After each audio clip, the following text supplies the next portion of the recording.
welcome to Nightbreed Metal Radio. My name is Ben PM. Welcome to the monthly edition. I don't have one interview this month. I don't have two. I don't have three. I've got nine interviews for the month of May. So let's get into it. Starting with Infected Rain. Lena Scissorhands from Infected Rain joins us to talk about starting in Moldova with a heavy metal band back in 2008, signing to Napalm Records, all kinds of stuff, and also their upcoming tour with Cradle of Filth in Australia. I'm looking forward to seeing them on stage, but it was cool to chat over the interwebs, so here she is. This is Lena Scissorhands. Infected Rain, you guys, when you started in Moldova, what was the metal scene like back then? Like, did you guys have places to play shows when you were starting off? Not really, to be honest. Moldova is quite a small country from Eastern Europe, and many people don't know this about Moldova, but we became independent I don't know, I would say almost 400 years ago or something like that. We were part of Romania back then, before, and Romania obviously being a bigger country, Moldova is just not even like a third, not even a sixth part of Romania. It's very, very tiny part of ex-Romania that also used to be part of USSR back in the day as well. So I feel like because of that, the economical situation of the country was never too great, even now, and that obviously is the reason why there are no places for alternative young kids to go hang out or see some shows or play some shows if they are musicians. Now, when I was a teenager, and I loved metal, and I used to try and discover multiple bands, eventually I found out that there was a place, a venue where local bands would play. Some bands that were driving through would stop for a show. However, that place didn't survive for too long, and every single underground pub, alternative venue, or just the alternative bar, no matter how small or big, didn't really survive for too long in Moldova, unfortunately.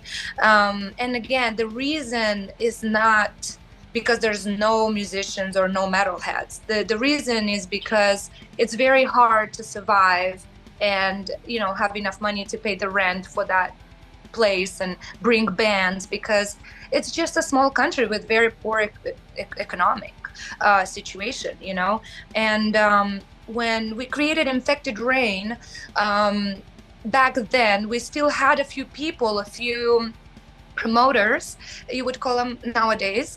There was no there was certain words didn't have the meaning they have now because of how fast internet blew everything up and brought everything to a next level. Back then it was just the beginning where like social media just was introduced to people. Like there was, I believe, Facebook and I don't know, MySpace or something like that back then, and that's all we could do because yes, we were able to play a few shows in our country, but we were not able to play very often unless we decided to visit the countries next to us, which is Romania and Ukraine. We literally are hugged by these two countries, and those two countries were the first two we started touring a lot. Yeah, cool. Slowly we started touring other countries, but to get back to your question, we do have a lot of talented musicians and metalheads, but unfortunately we don't have possibilities for this younger generation that wants to create music or create something alternative, even if it's not music. It's quite sad, to be honest. I don't know what is the situation nowadays because I moved to America almost 10 years ago. I still go to Moldova because that's where the band is from. We rehearse there. We film a lot of material there. You know, our producer is there, so I travel a lot to Moldova. But we mainly play outside the country. To be honest, this year we're gonna play in Moldova after almost 7 years. We didn't play in our own country. Wow. Yeah. I'm sure this tells you a lot about how many places there are. Yeah, yeah. You've played alongside some other great bands over the years, like Sodom and Dimmu Borgir. What are some of the more memorable shows that you've played over the years? There were many, of course.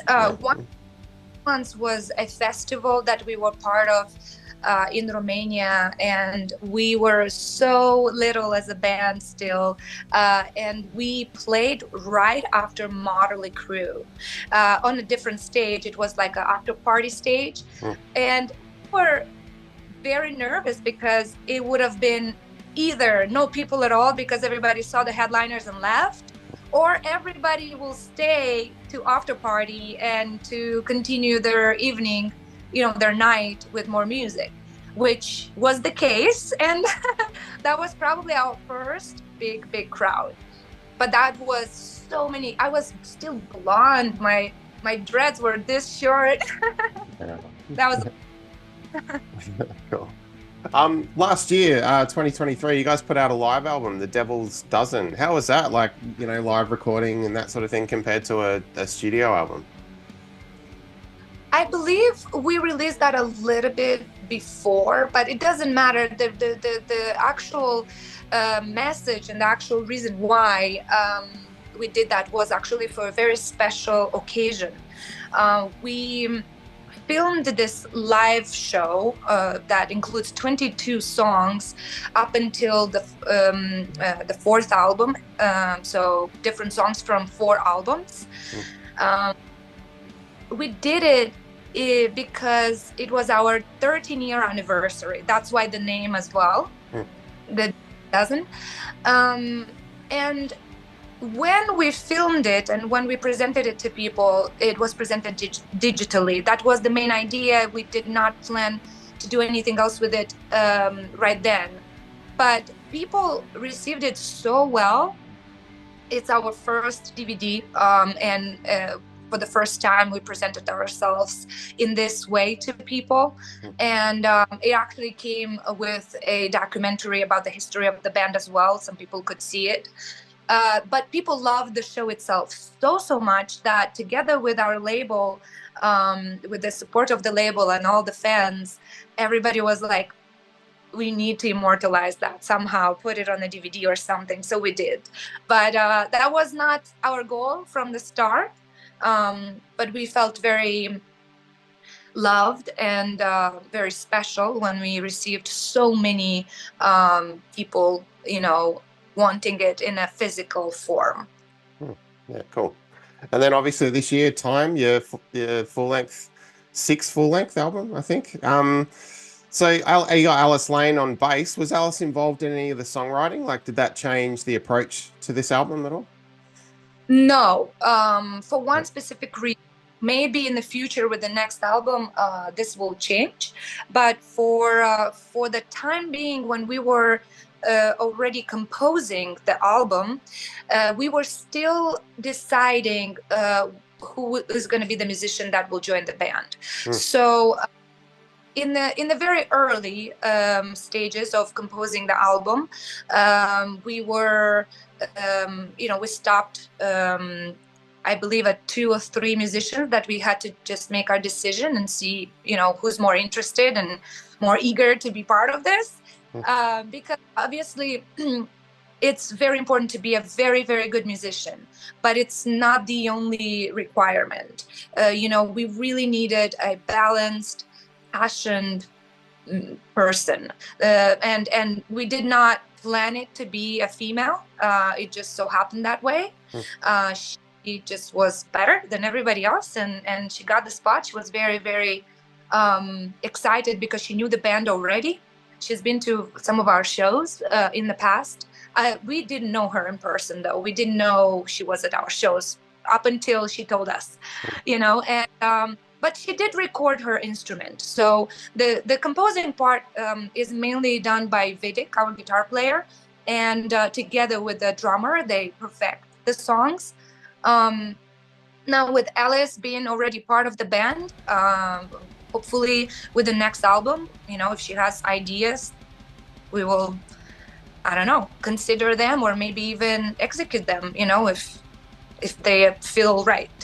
Yeah, cool. That's cool. And what about yourself? Because you write the lyrics, yeah. What are you talking about thematically on this new one? Yeah, I do lyrics for Infected Rain and the vocal melodies as Mm. well. This album, the whole process was absolutely the same as every other album before, but it was very unique in a specific way. The time when we sat down to put all our materials together, because we often put ideas down and have some you know, skeletons of the songs, like just like raw versions of the songs, like just so we don't forget them, we put them somewhere, you know, we get back into that folder when we need to, you know. So it's same for me lyric wise. It just so happens that the previous year was quite difficult in the band. You know, the change was long coming, let's say that. I don't want to get into details, but it wasn't the easiest year for our career as people and as musicians, actually. And I felt like I had a lot to talk about, and that inspired me a lot. So every time I write lyrics, I do write them based on my own life experience and my own you know, thoughts and fears and my own perspective of life, my own you know, ups and downs of life. I put them down in you know, this poem form first. And yeah, I mean, this album is unique because it's our first conceptual album, and even though it's been 6 albums already, we never really wanted even to have a conceptual album. We never even tried. But with this album, it was quite almost palpable. Like when, like we had like 3 or 4 songs, it was very obvious that we are going into a specific direction. So I wanted to continue going in that direction. And even though I have songs with different themes on this album, every single song has embroidered this, like, if time could be a red thread, it's embroidered in every single song, if that makes sense. You know, like when you watch detective movies and you see this board with red threads going everywhere, this is kind of how I envisioned this album, and I was going in that direction, trying to show how important time is and how priceless really time is.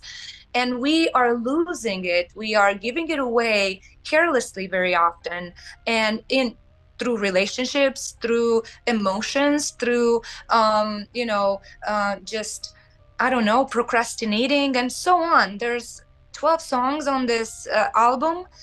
One is fully electronic, so 11 songs with lyrics, 11 absolutely different songs that all together kind of talk about time, though. Yeah, cool. Away from Infected Rain for a minute, what have you been listening to these days? What are you checking out at the moment? Yes, you know, lately I've been listening to a lot of like trip hop music, a lot of I like when electronic music is um, present in other genres like reggae or hip hop or metal. And I tend to listen to a lot of bands like that. It depends what I do, really. I listen to a lot of music throughout every day of my life. It's like I need to have a soundtrack.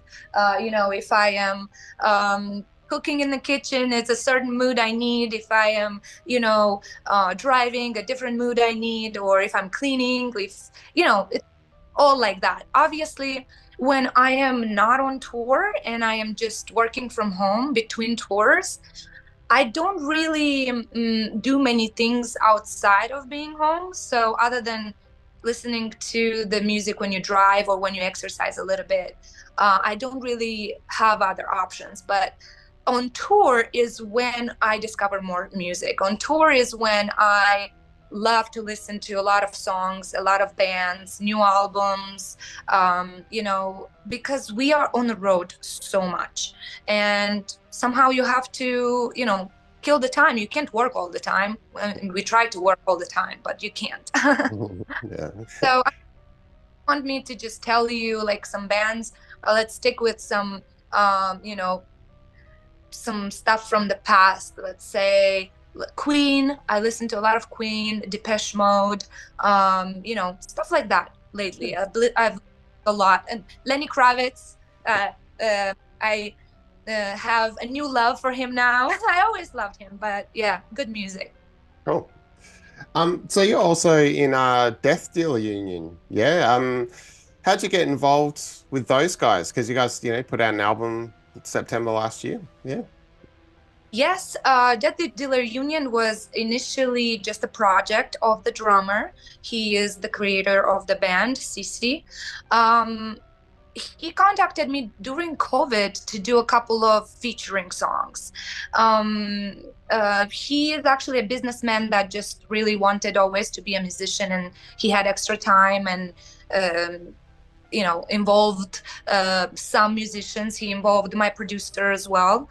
And I created a couple of songs, and then they invited me to be part of the band.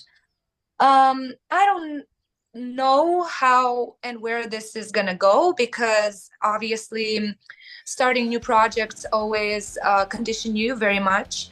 I initially said no, believe it or not, a couple of times, even though I feel very welcome in the band and feel great with people. But I am so busy with Infected Rain that I couldn't even imagine finding time for another project.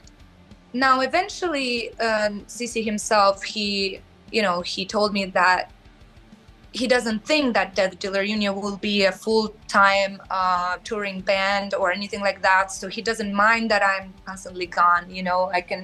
We can work remotely to a certain extent, and then if there's shows or tours, they will be considerate of Infected Rain. Now, with time passing, though, they've been discovering that I am touring way more than they thought, even though I told them. So I don't know. Certain changes are going to happen soon for sure. I'm very proud of that album. It's a different type of metal. I worked with my producer from Infected Rain, Valentin. He works with me since I started being a musician, which is around 16 years ago. And he's been part of every single featuring song, side project. He also has his own band called Seas on the Moon, and I've been part of his some of his songs. Great musician and super talented producer. We became friends, so I had a lot of pleasure working on this album. I have it on vinyl. I love it. Yeah, cool. So Infected Rain's making their way to Australia in September, supporting Cradle of Filth. That's pretty awesome. I've got my ticket already. Yeah. Have you played with Cradles before? No, but we've been. There was some proposition in the past. I don't know why it didn't work out though. Something didn't work out, but no, it's gonna be a surprise, and I'm hoping a very pleasant surprise. I have some friends in the music industry that already have toured with Cradle of Filth, and they only spoke highly about them, every single musician. So, in the end of the day, what matters for a good tour to be successful is the energy on tour is very important, and the interaction between bands and crew, believe it or not, but it's quite important. It's not the most crucial, of course, but the better you feel on tour, the more welcome you feel on tour, the better shows you give to people, because you are not stressed or thoughtful about other things. We've had some tours like that, so I am super excited. It's going to be only 5 shows, but I am very excited to meet the band, to meet Australian fans. We've been receiving so much love when we announced that we are coming to Australia, because we never been. It's going to be our first time. So I don't even know how to tell you how excited I am. I'm very excited. Cool. Well, me too. It's going to be a great show, man. Lena, thanks heaps for your time. And yeah, we'll see you in September. Thanks a lot, mate. Yeah, you come to any of the shows? Yeah, I'll be in Perth. I'm in WA, so yeah, I'll see you there, man. Yeah. Perfect. Thank you so much for having me. Awesome. Thanks a lot. Hey, cheers. Yeah. Thanks to Lena for joining us on the show. And yeah, check out the dates on screen for the Cradle of Filth and Infected Rain Australian shows. Links below. Coming up now, I talked to Tobias from Nestor. Nestor are a band out of Sweden, like a traditional rock, heavy rock kind of band. They started in the late 80s and then disbanded and got back together in 2021 with Kids in a Ghost Town. Their new album, Teenage Riot, just came out 31st of May. We get into it. Here he is. This is Tobias of Nestor on Nightbreed Metal Radio. How are you, man? I'm good. Hi, Ben. What a nice place you got, man. Hey, you too. You got the cool studio set up behind you. It looks great. Very cool. No, but I see all the, what do you call them, figurines? Like figurines. You know? Yeah. Cool. Awesome, man. Yeah. Well, Tobias, thanks heaps for joining us on Nightbreed, man. It's cool to chat. Thank you for taking the time. Yeah, that's cool. So we'll get to the new album very shortly. I just listened to it recently. It's very cool, man. So you guys originally got together in the late 80s, yeah? How did that sort of first kick off? Was there a show you saw or a band that you just really dug that sort of made you inspired to do this, you know? Well, back in 1989, it was like a drummer. We were at the same high school, and I don't even know if it's high school, but you know, we were like 14 years old, and a drummer had a rehearsal space, which was that was cool. If you had a rehearsal space, didn't matter if you play that well. If you had a space, you know, that was kind of cool. So he set up this note somewhere in the school hall saying like, hey, I'm a drummer. I got my own rehearsal space. If there's anyone who wants to jam, come to my place on Thursday at 6 o'clock. And nothing more than that. And the guys that ended up there was the five of us, no one else. And we all just at that time, can't remember which album it was, but I think it was the Twisted Sister Leader of the Pack album.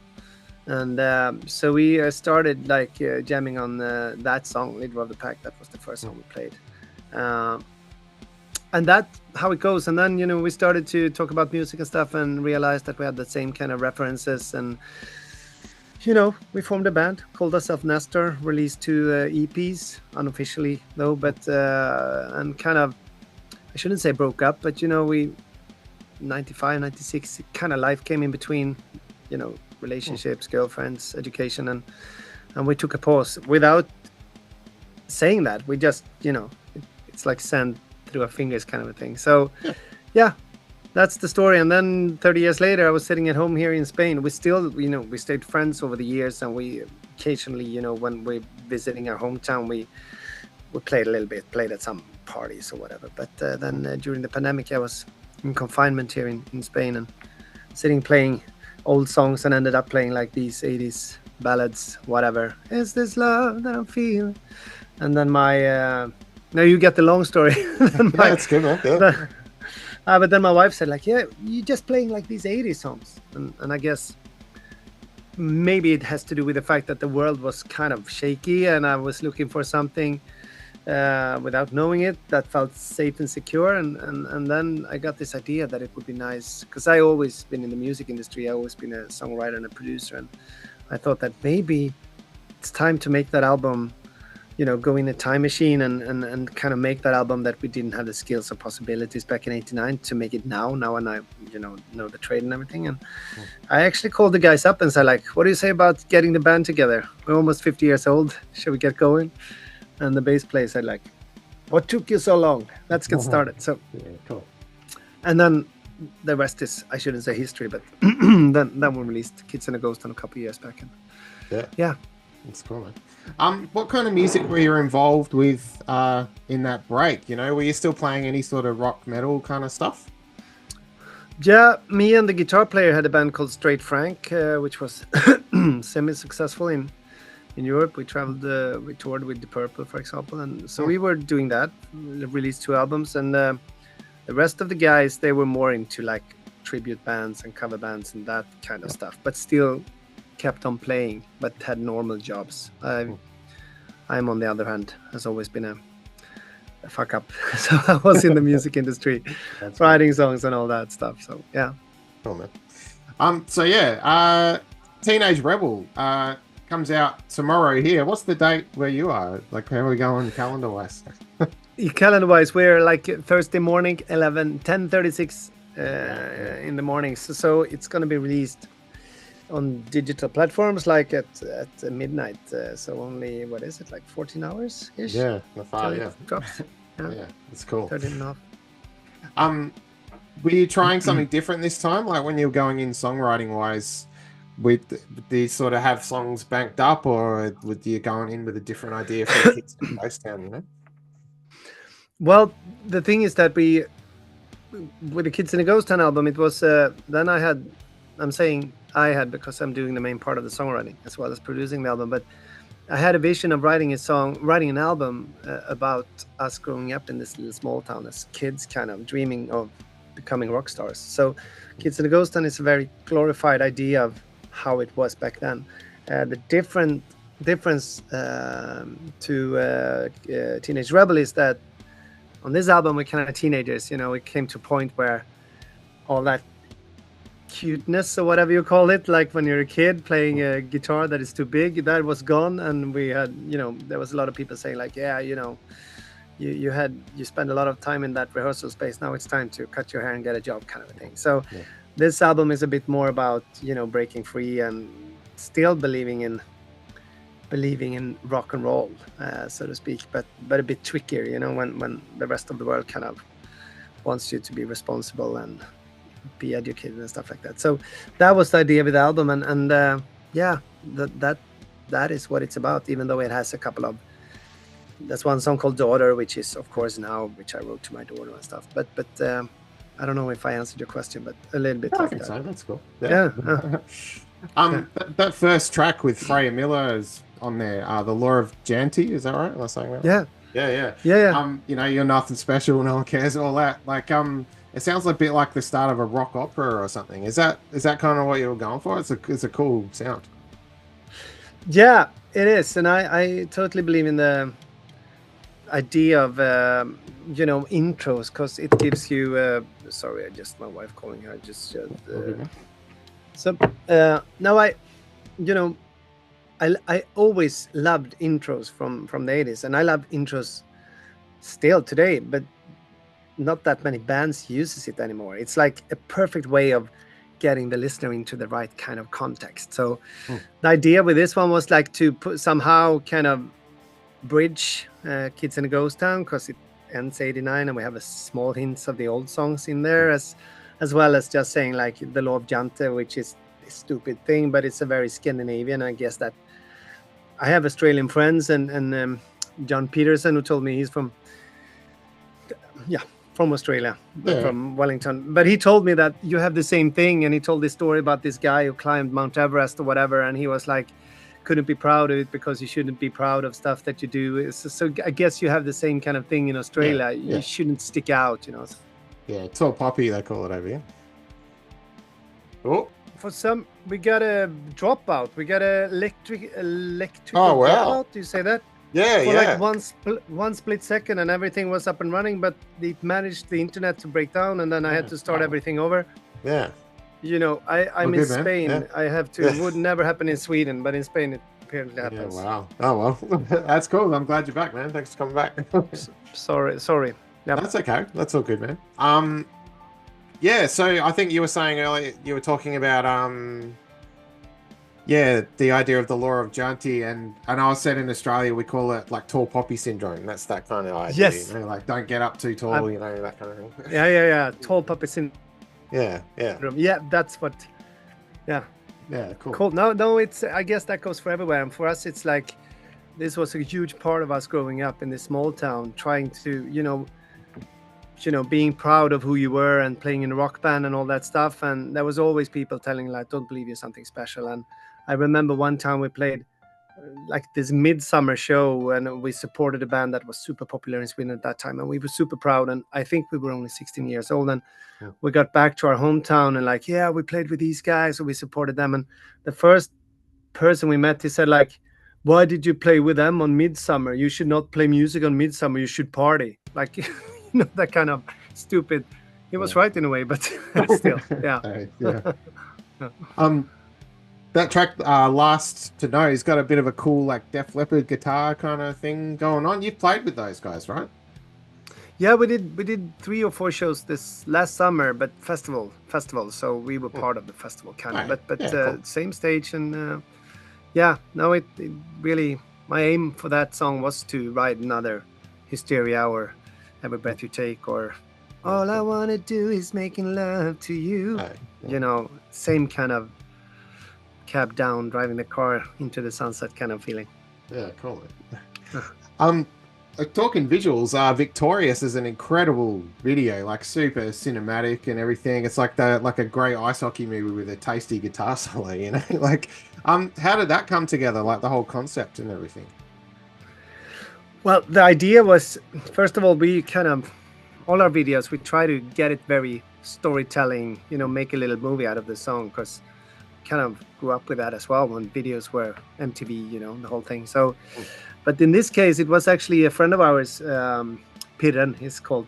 I sent the song over to him and asked him, that was like, we had to pick a single, and I sent a couple of songs out to friends that I, just which one do you believe is the first single? And he said like, Victorious, the great first single.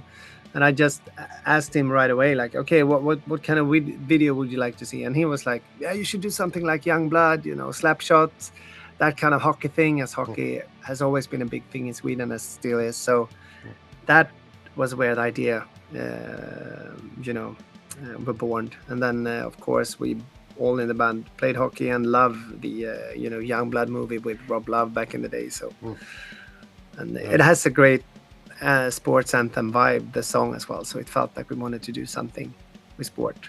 Yeah, it's cool. And then you've got the lyric video for Teenage Rebel. Those photos of the young people, that's you guys, right? Like, yeah. All back right, in the day. I'm gonna try something here. I got I've screenshotted a couple of things. Yeah. So we got the old the flannel look. Let me there we go. Yeah. That's very cool. Yeah. And the vests, I definitely had a couple of vests back in the day. I'm pretty sure. Yeah. I got a question though. What is this, man? That's a cool look. What is that one? I haven't seen it before. Actually, I saw that from it. I was like the inventor of that kind of cool, thing. man. Yeah, okay. We thought that it would be cool to make our own clothes, and I made that for him. And he said like, but it's not really cool. And I said like, you play the keyboards, you should keep your mouth shut. No, I did. Great, man. That's cool. Yeah. Are you still do you still make any clothes these days? Like, no, luckily not. But that's cool. Yeah. I've got to say, if you ever make another music video from a song on this album, "Addicted to Your Love" is the one. I think that's a banger, man. That's a great track. Yeah. Oh, thanks, man. It was funny that you mentioned it. It was actually the first song that was ready, the first demo that came out of this session when we were going for a new album. So but it feels it's hard to kind of, the songs for me still, even though it's like 4 months since the album was done, it's like I have a hard time relating to them. I love them, but there's like this, I don't know how to describe it, but there's someone in your life that it's very important, but you can't stand them. Yeah. That's cool. Yeah. So you've played with a bunch of amazing acts. Are there any that really sort of stand out in your memory? Of course, it would be kind of crazy to say that Kiss was, of course, the biggest band to support. And for me and for all of us, but especially for me and the guitar player, 80s Kiss is one of my absolute biggest inspirations through all time, and Paul Stanley. So that was like surreal experience because you kind of feel that I know these guys. They've been in my boy room. Paul Stanley been singing in my boy room for 10 years. So finally we get to meet each other, and it's like, but yeah, right, he doesn't know me, but I know. So it was a bit surreal in that sense, but it was lovely to actually be able to take a photo with them and just say, like everyone does, I guess, you meant so much for us, and all that stuff. But it was great. It was surreal. But then on the other hand, we're touring with Europe now, the Swedish, and that is also for me, I shouldn't say surreal, but also very special, because sitting with Joey Tempest backstage and play the guitar together and sing a little bit is like, wow, I grew up with your albums, so. No, that's cool, man. Yeah, I love you. A big fan. That's cool. Yeah. So what are you listening to these days, man? What kind of bands are you checking out?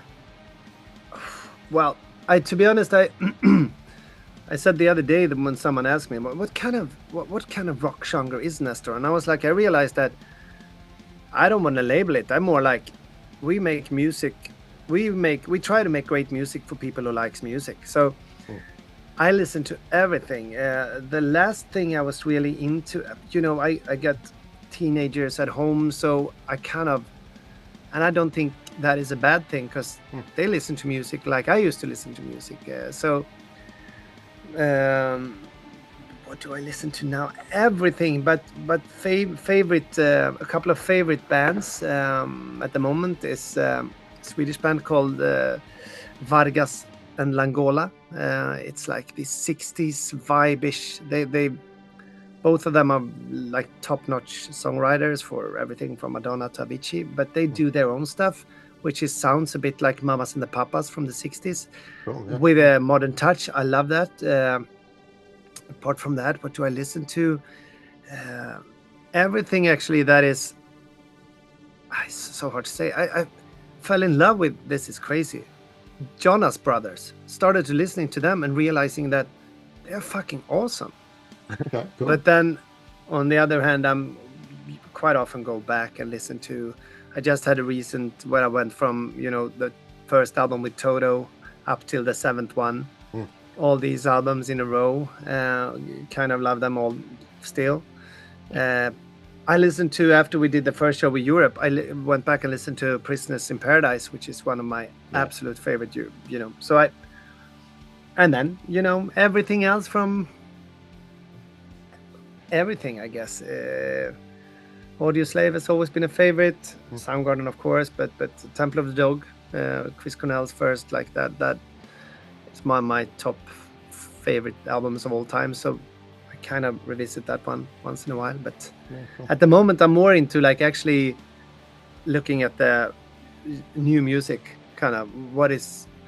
I have to say, with the risk of sounding a bit boring, but it's like the old ones that I used to love, like Europe, Bon Jovi, etc., that releases stuff today. I try to stay away because I get so... I feel sad when I listen to the main part of these old bands that trying to like the Mötley Crüe song the other day. I was like, have you heard that one? No. No, sorry, I have. Yes, yeah. The War of Dog of War. Yeah. It was like, you go like, oof. Yeah. So, with that said, I try to look for something that feels fresh. If there's a rock band that is young and up and coming, I listen to it right away. But when it's like, okay, Bon Jovi's releasing a new album, I love the documentary though, but still it's like, I'm not sure if I want to hear this. I want to have this image in my head that, Yeah.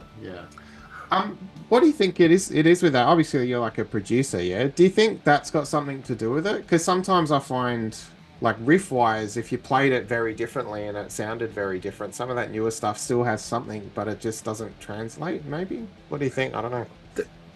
Yeah, I agree. It's like, as a producer, I think I try to stay away from that. I don't listen to production that much. I try to find great music, and even if it sounds crappy, I can still...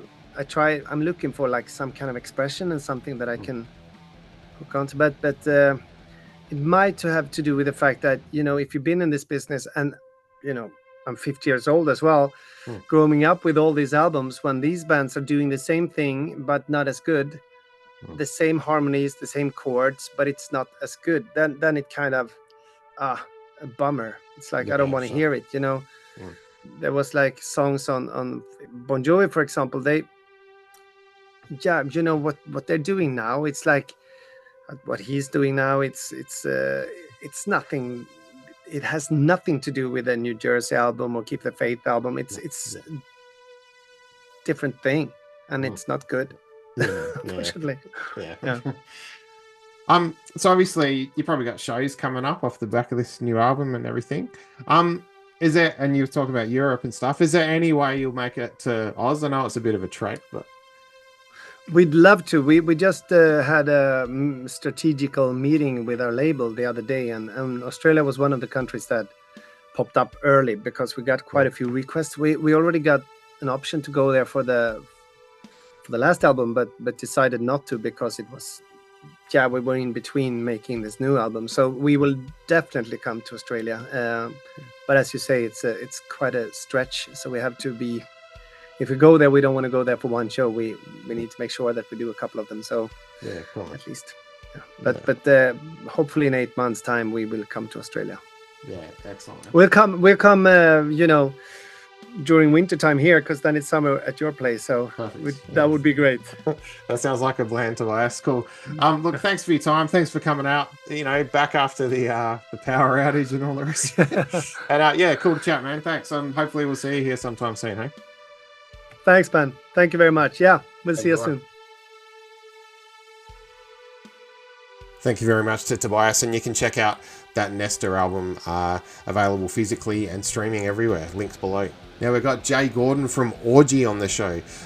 Some of you will remember Orgy if you're my age. Back in the late 90s and early 2000s, Orgy were huge, man. And so, they're back and they're playing Australia for the first time ever, surprisingly. They haven't been here before. So Jay and I have a big old chat, and here he is. So obviously Orgy's heading over to Australia, which is exciting. After disappearing for a little while, you guys got back together sort of 2011, 2012, yeah? Yeah. Yeah, what sort of kicked that off? Getting Orgy sort of back into the limelight. Well, I didn't want it to really like go away or anything. I just took a break, and everybody in the original band was kind of, all doing other things, collective projects, so I just wanted to keep it going, and I felt like it was best that I just kind of put a band back together and do it, because no matter how mad and bent out of shape people were, it's like they were still doing their own thing, you know what I mean? So it's like, I was supportive of it.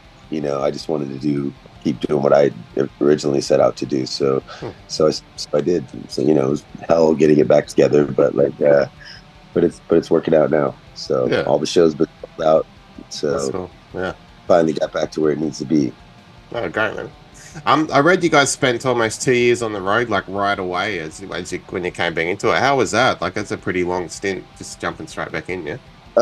I mean, I wouldn't say it was like that. It was just, we just kept booking tour after tour, I think more or less, but, it was cool. It took, it wasn't to, it wasn't to the capacities, that I would have liked it, but, I don't think a lot of people were expecting it. And a lot of people, it really, you got to keep the momentum going or it just doesn't happen, and, I think, lately that people are just, starting to look forward to seeing this version of Orgy, and it's like, it's like a rebirth, so it's been really good.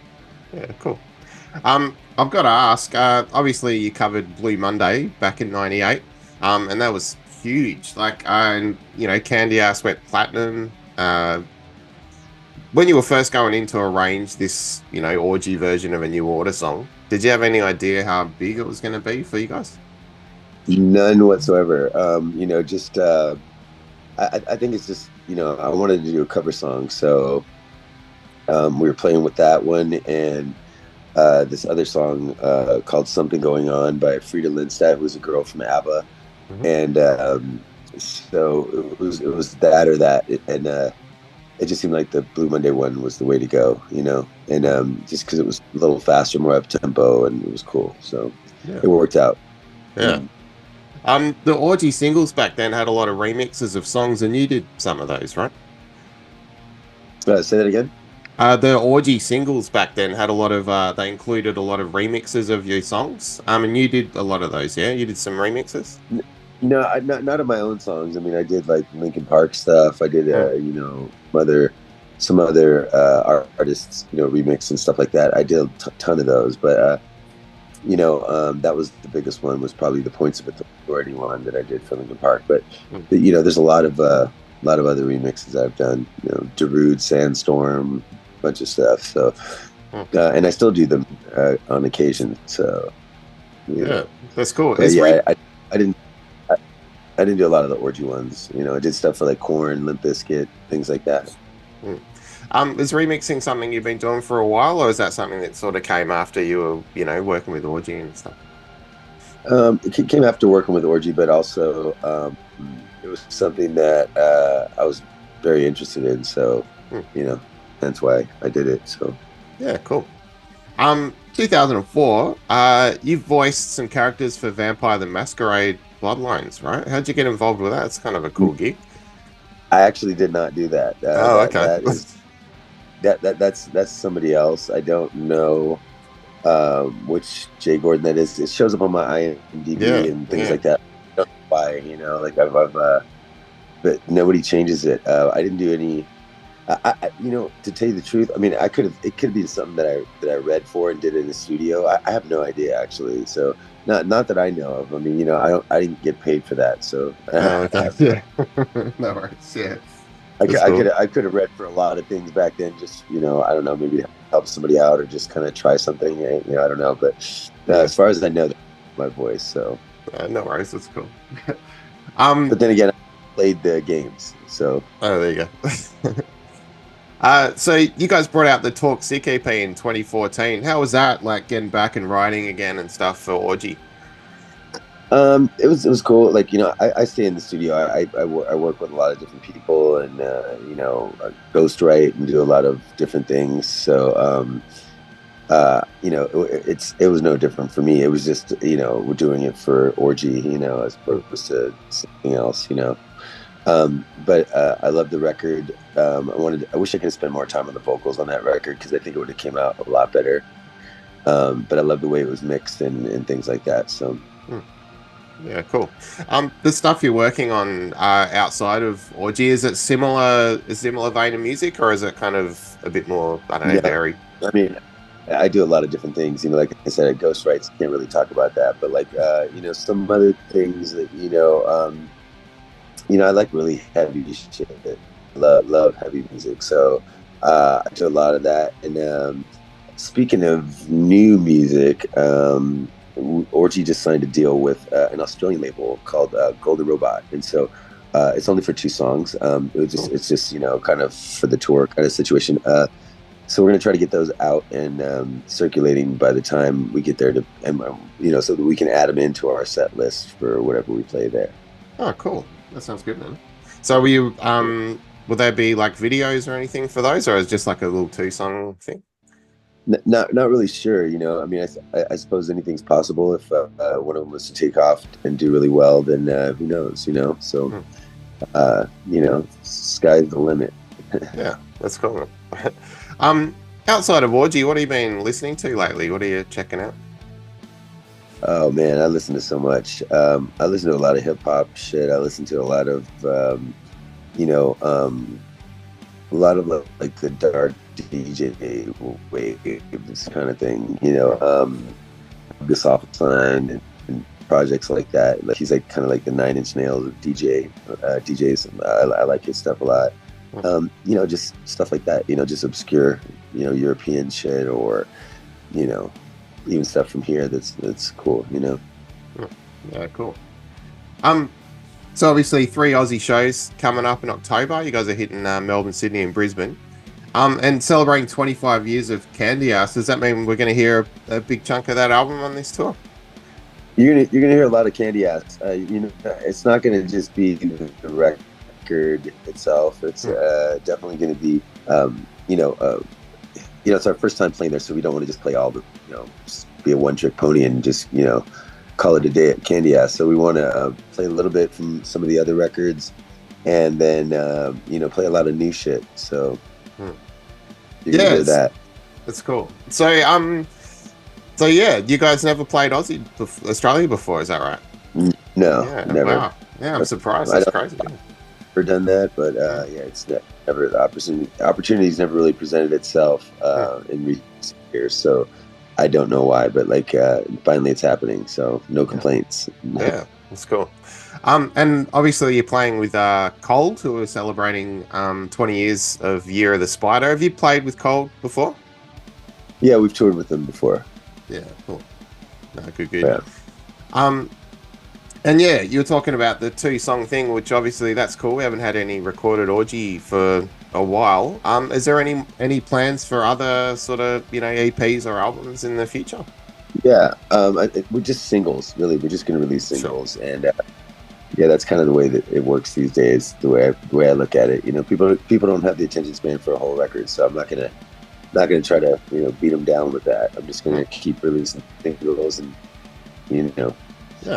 and hope they like it, and then eventually it'll add up to be a record, and then it'll be called the record. So there you go.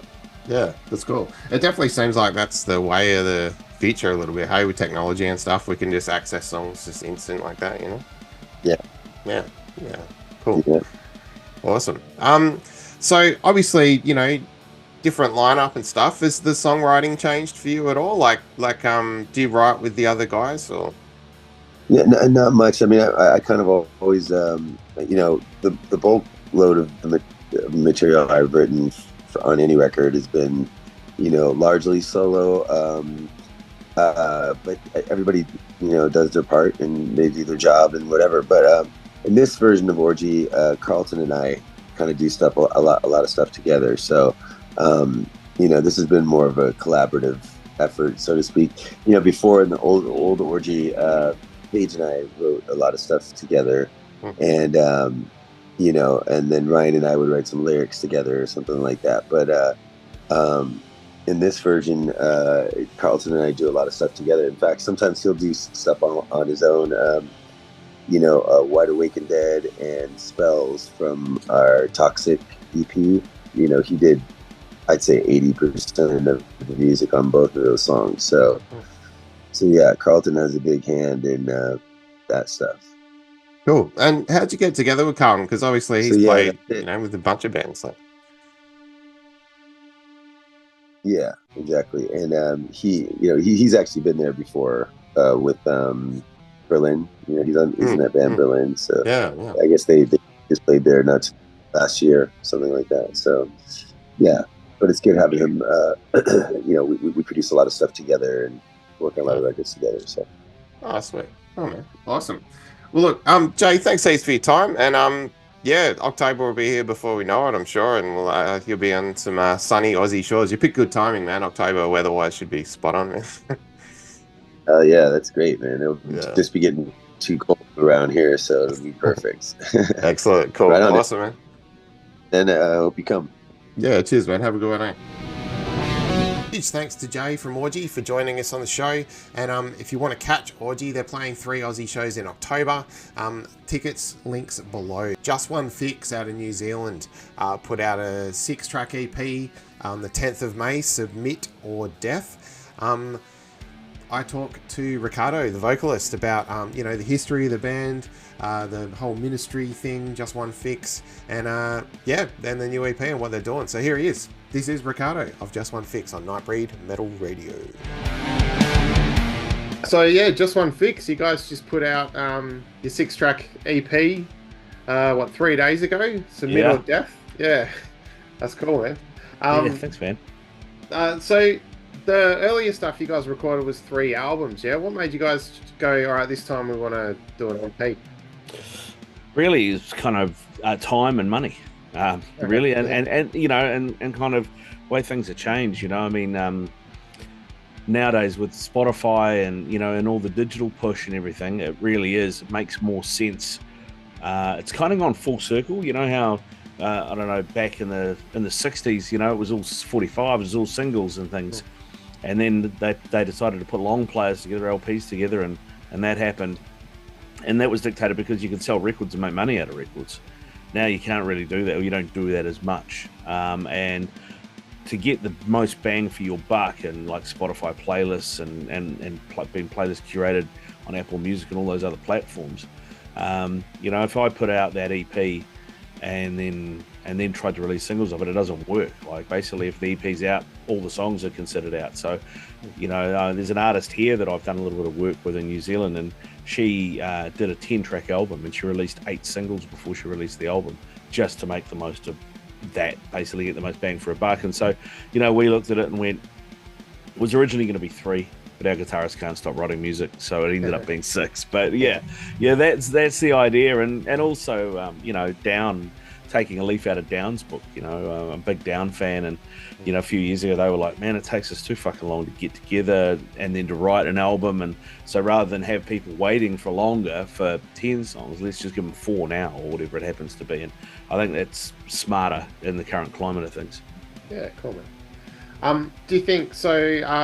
The last the single was out 2017, and this is sort of your first longer release since then. Do you reckon the sound of the band or the songwriting's changed much? You guys sort of change your logo and everything as well, yeah?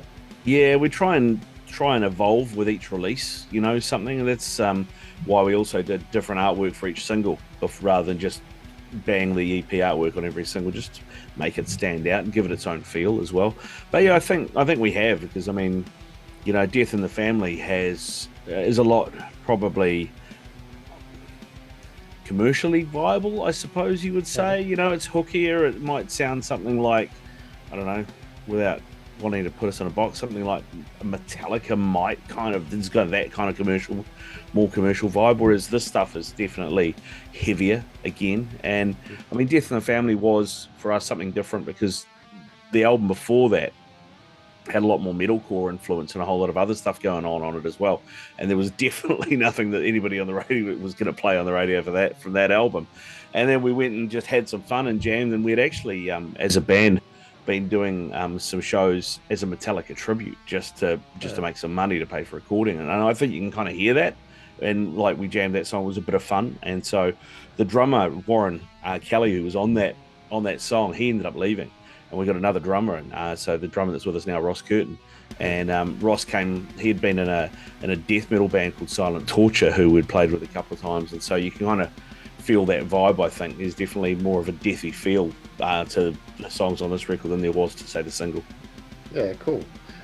They're talking about that. The Just One Fix Bandcamp page describe you guys as thrash, death, doom mix. So like, when you're writing, before you start, you know, writing riffs for a song, are you thinking about, okay, this one I want to be a bit more doomy or a bit more thrashy? Like, does that kind of come into it? Yeah, it does a little bit. Yeah, I mean, Sean, our guitarist, is just a riff machine. He's always just writing riffs, but he will, you know, we will be jamming some stuff out, and he's like, I really want to write something slower this time. Or, you know, on that album I mentioned, Let Them Hate, you know, we had songs on there that were 7 minutes, 10 minutes, things like that. And you know, so off the back of that, he was like, I just want to write something that's fucking punches you in the face and short and sharp, you know. So you kind of have those things. So he often brings the riff, but then what we do with the riff kind of goes from there. We sort of talk about that and try and figure out what fits as well. And then that can have certainly some effect. And you know, it's not just that. Obviously, you know, it depends what Ross kind of sees when he hears that riff, how he wants to play it. And we've done stuff before too, where, you know, we've had a riff come in that we think is going to be a chorus riff, and then we end up with a really hooky, bridgy riff, and we're like, actually, why don't we make that the chorus, and we'll make that, you know, the you know, something else. And so yeah, it's always evolving, basically. Yeah, cool, man. I saw you guys covered Breaking All the Rules for the No More Tears tribute to Ozzy. Yeah, that's cool. How'd you guys get involved in that one? There's a guy in the States who I cannot track down for love nor money anymore, but he was in LA, and he used to do books. So he would do like unofficial biographies of bands and artists and things. And then he started including CDs, and then he stopped doing the books and just did the CDs.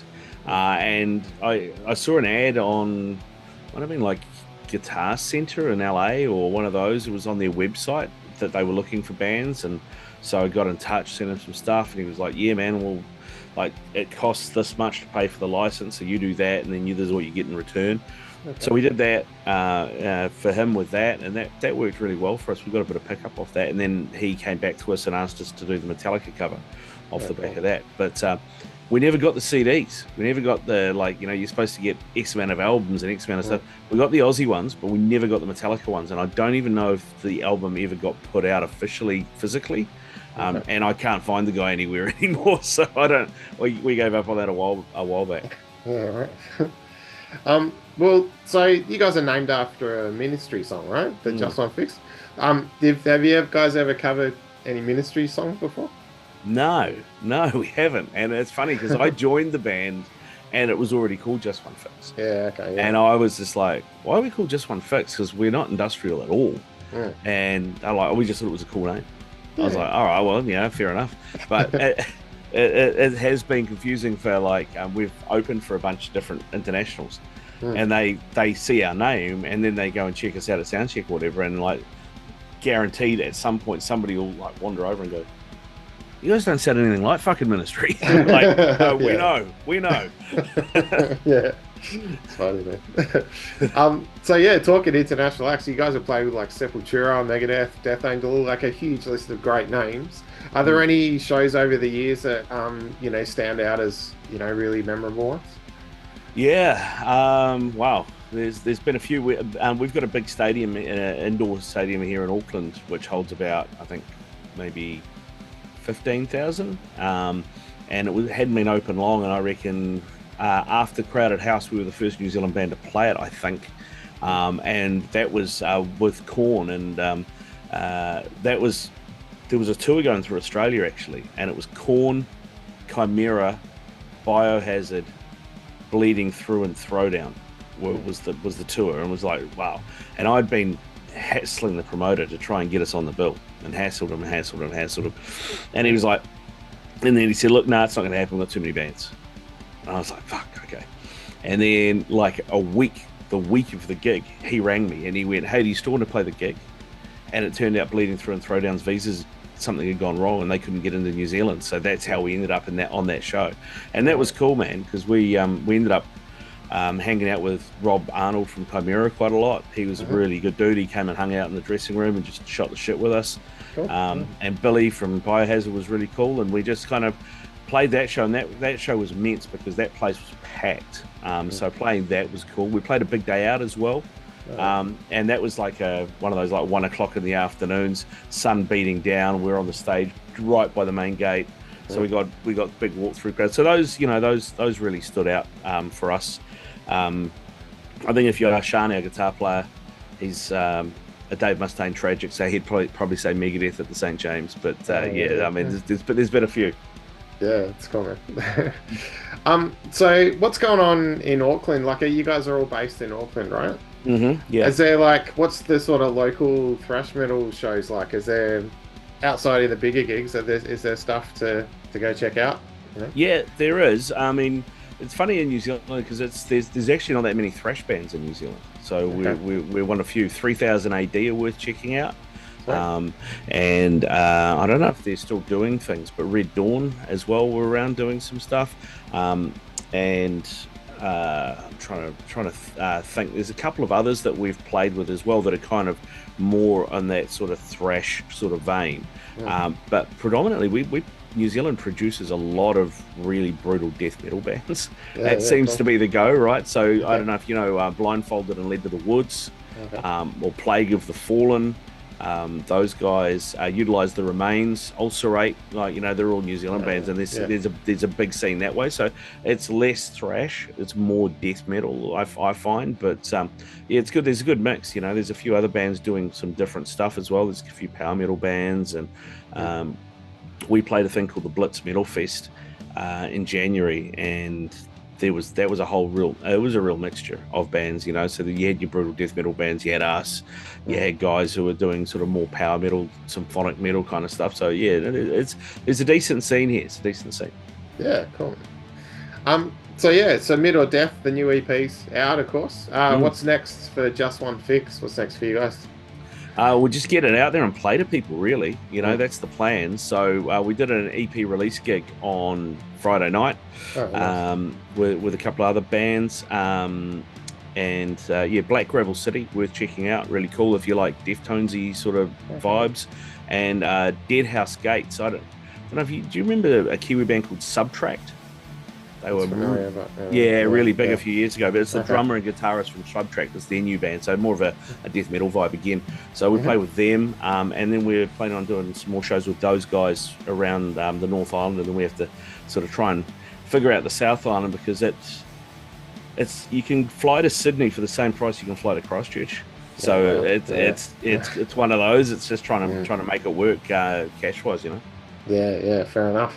Well, look, hopefully, and it's a bit more of a trek, but hopefully you make it to WA at some point. Mate. Yeah, we would love to. We'd love to get out west, because there's a good metal scene out there. There's a couple of bands that I've picked up, listened to, that are from out that way of late. I think Chris Marrick is working with one of them. I'm trying to remember the name off the top of my head, but really, some really cool shit comes out of WA.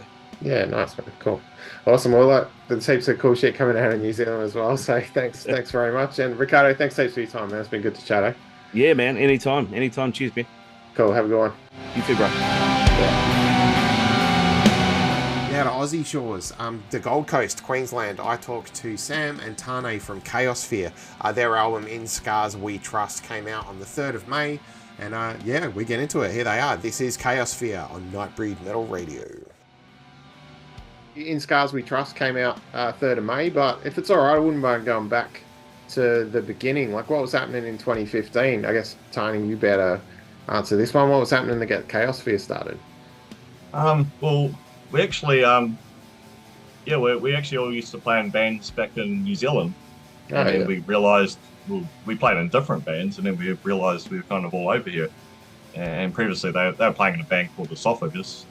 And I hadn't been in a band for a while, and we're like, should we start jamming? And and it just carried on from there, pretty much. And here we are. No, cool. Is Tony a common name in Queensland or something? Because you guys have two of them in your band. In New Zealand, that's pretty common. Yeah. Okay. I'd never met I'm an Aussie, and I'd never met a Tane before. No, that is quite common in New Zealand. Now I know all two. There's more than that. There's heaps in New Zealand. Nice. Quite cool. So what's the metal scene like on the Gold Coast? Like, is there many sort of local shows going on? It's good. It's good. We play around Gold Coast quite a bit. There's a few venues. There's Mo's Tavern, and also Mo's Desert Club. Mo's Tavern. Not like the Simpsons. And Vinny's is a good one. Yeah, Vinny's Dive. Yeah. There's not as many venues as there used to be. There's no Miami Shark Bar that used to go off. So that's the same everywhere. Yeah, and cool. we go up to Brisbane a lot as well. So like Bram and the Valley and that. Yeah, cool. No, nice. So obviously the self-titled EP came out 2018, and you had the 5 singles since then. How's your approach for writing the album different to the previous approach? Like trying to write for a longer thing.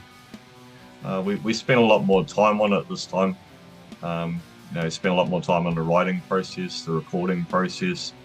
Some songs, we'd listen to them and we ended up rewriting some of them because we weren't happy with them. So I guess we just didn't sort of go, they'll do. We're like, I think we can do it better, so we did.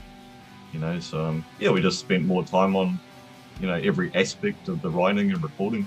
And also because I came into the band during the writing phase, we were able to bring those songs to the jam room and really work them up, and so that they had a good, full round band feel. That's right. Yeah, cool, man. And this is an X Music release, out of Sydney. How'd you get together with X Music? It's actually our manager, Chris, who set that up. So Chris Peters of Heavy Mag linked us up with them. Yeah, which was awesome. He's it's great working for him, being on the mixed music label. They've been very supportive, and they're great. Felt very respected and supported, and it's nice to have that, because a lot of record labels, it can be very one-sided and it can be very difficult and take. But I feel that X Music been very supportive and there for us at every stage, to help it along. Yeah, cool. Oh, good, man. I saw you guys were on Triple J Unearthed. Lachlan Watt, the host of The Racket, gave a good review. He said you guys got some solid riffs. That's pretty cool. Oh, did he? Yeah. I haven't heard. Yeah, that's good. I'm glad. Yeah. I knew that they played it, but I didn't realise that you said anything about it, so that's good. Yeah. No, that's awesome. Solid riffs is good. That's it. Good praise, I reckon. Yeah. Yes. Was that for Bring Out the Dead? Was that the song that he played, I think? I can't remember. I just looked on the website, the Bandcamp Unearth website, and he had a little comment underneath talking about we'll have to look that up. Yeah, Inflate our ego a bit. Yeah, that's it, man. Yeah, Get a dopamine hit. Yeah. That's cool. Good stuff. Gotta happen, man. Yeah. So a couple of music videos. You guys did one for Bring Out the Dead with the Ouija board and the creepy kids at the end and stuff. How'd all that come together? It was like, would you guys sort of come up with an idea or something before all that got filmed? It was actually, we had a sort of basic idea. It was actually mainly Leon, actually, who'd done a lot of work on the props and stuff and kind of put all together the... Leon, our bassist. Yeah, it was his big driver. He made all the props. He came up with the idea. He made the costumes. And then it was a collaboration with One Way Boulevard, who's the videographer. And between them and us acting in it, it all came together in one weekend very well. Yeah. Found a cool location as well. So, Terranora Lakes Country Club. It's this derelict, this behemoth tumbling down. Cool, yeah. The country club is just ruins, and we went in there and... You're not supposed to go in. Yeah. Oh, we're rebels. We're a metal band. Oh. Everyone does. Yes. Yeah. You make a hole in it, so you just climb through. Yeah, cool. It was a cool venue. It was a perfect place for the video. So we got some good shots there. Cool. And then you got the chain breaker video, that whole domestic violence thing. That's pretty heavy going. How'd that come together? Well, it's actually a true story. Our singer Ricky had a pretty rough upbringing. So yeah, kind of went through that. Him and his brother and his mum ended up in a women's refuge. Basically delves into that. So and it's basically the song's talking about breaking those chains of violence. Getting free from it. Yeah. So that doesn't break the cycle. Yeah, cool. Nice, man. So I guess away from Kaosphere for a minute, what are you guys listening to these days? What are you checking out? I listen to a lot of stuff. I listen to old stuff like Death, Darkest. Yeah. I was listening to Sirith Ungol yesterday, so it goes way back from me. I'm mainly old stuff. That's cool. It's good. Yeah. I listen to deep stuff as well. I listen to black metal, death metal, new metal, metalcore. All the. I listen to a lot of like guitar, sort of like Steve Vai, Jay Satriani, all that sort of stuff. But I also listen to rock, rap, stuff like that. But everything really. Yeah, cool. Yeah. Yeah, sweet. Does what you listen to ever come into the jam room? You reckon? Like if like you're saying, you kind of got to add, drum sort of to the writing stage of things and that sort of stuff. Do you ever go, let's try this sort of carcass sound or whatever? You know what I mean? Like, I think that the drumming style of Decapitated and Death is always that very syncopated and very double kick patterns. Because I used to play drums it's still a band, but I played drums in Decryptus, and so that just had like a million little patterns and was very influenced by Psychroptic. And so I'm always looking to try and put, like sort of Fear Factory type machine patterns in there and triplets. And I would say that like this album has more triplets than I thought I could play. But there's some songs that just have dozens and dozens of sets of triplets and patterns and stuff. So yeah, definitely those bands had a big influence, and I was glad that I was able to come in right when the drums were needed and help contribute at that level, so that heaviness came in and that complexity, at least on the like the double kick patterns. Yeah, cool. And how about with guitars? Like, do you ever kind of hear a sound or something? You're like, oh, I want to try something like that. You know? We kind of write whatever we're vibing at the time, but because we listen to a lot of different music and a lot of different influences, I think you can have elements of everything now. Like one song might sound a bit more new metal. One song might even have kind of black metal overtones, you know, with the fast like picking and stuff. You know, sound a bit like Satyricon or something. And yeah, there's elements of thrash in there, death metal. Just because we listen to so much different stuff, I think it's pretty hard to define our style, you know? I think the overall style is groove. Groove, yeah. It is groove. But there's definitely heavy amounts of new metal, death metal, thrash metal. And I think that more than the EP, now the album, its willingness to blend together and experiment and have all those styles and just trust that people will enjoy it as opposed to trying to pigeonhole it, and that they can have an experience and like the pieces. Because the album definitely takes a lot of chances with the songs and the variety of the songs. We found, like, you know, people all have their favourite songs. Yeah, you know, like say, oh, you know, this is my favourite song that varies. So it's kind of like something for everyone in there, I think, you know. Yeah. So, yeah, which is good. Yeah. Yeah, cool. And you guys got some great shows coming up. The Fastlane Festival in July, 2 days. That sounds like a good one. Tell us about that. That looks cool. It's like a 2-day festival. Yeah. So there must be like 30. That should be a lot of fun, just because there's a lot of you know, punk and rockabilly and rock and metal and just everything's in there. You know, like it's sort of an alternative festival as opposed to a metal festival. So I think there'll be a big variety of crowd and bands represented there. It's a good venue too. We played there before and saw some playing there. So yeah, cool.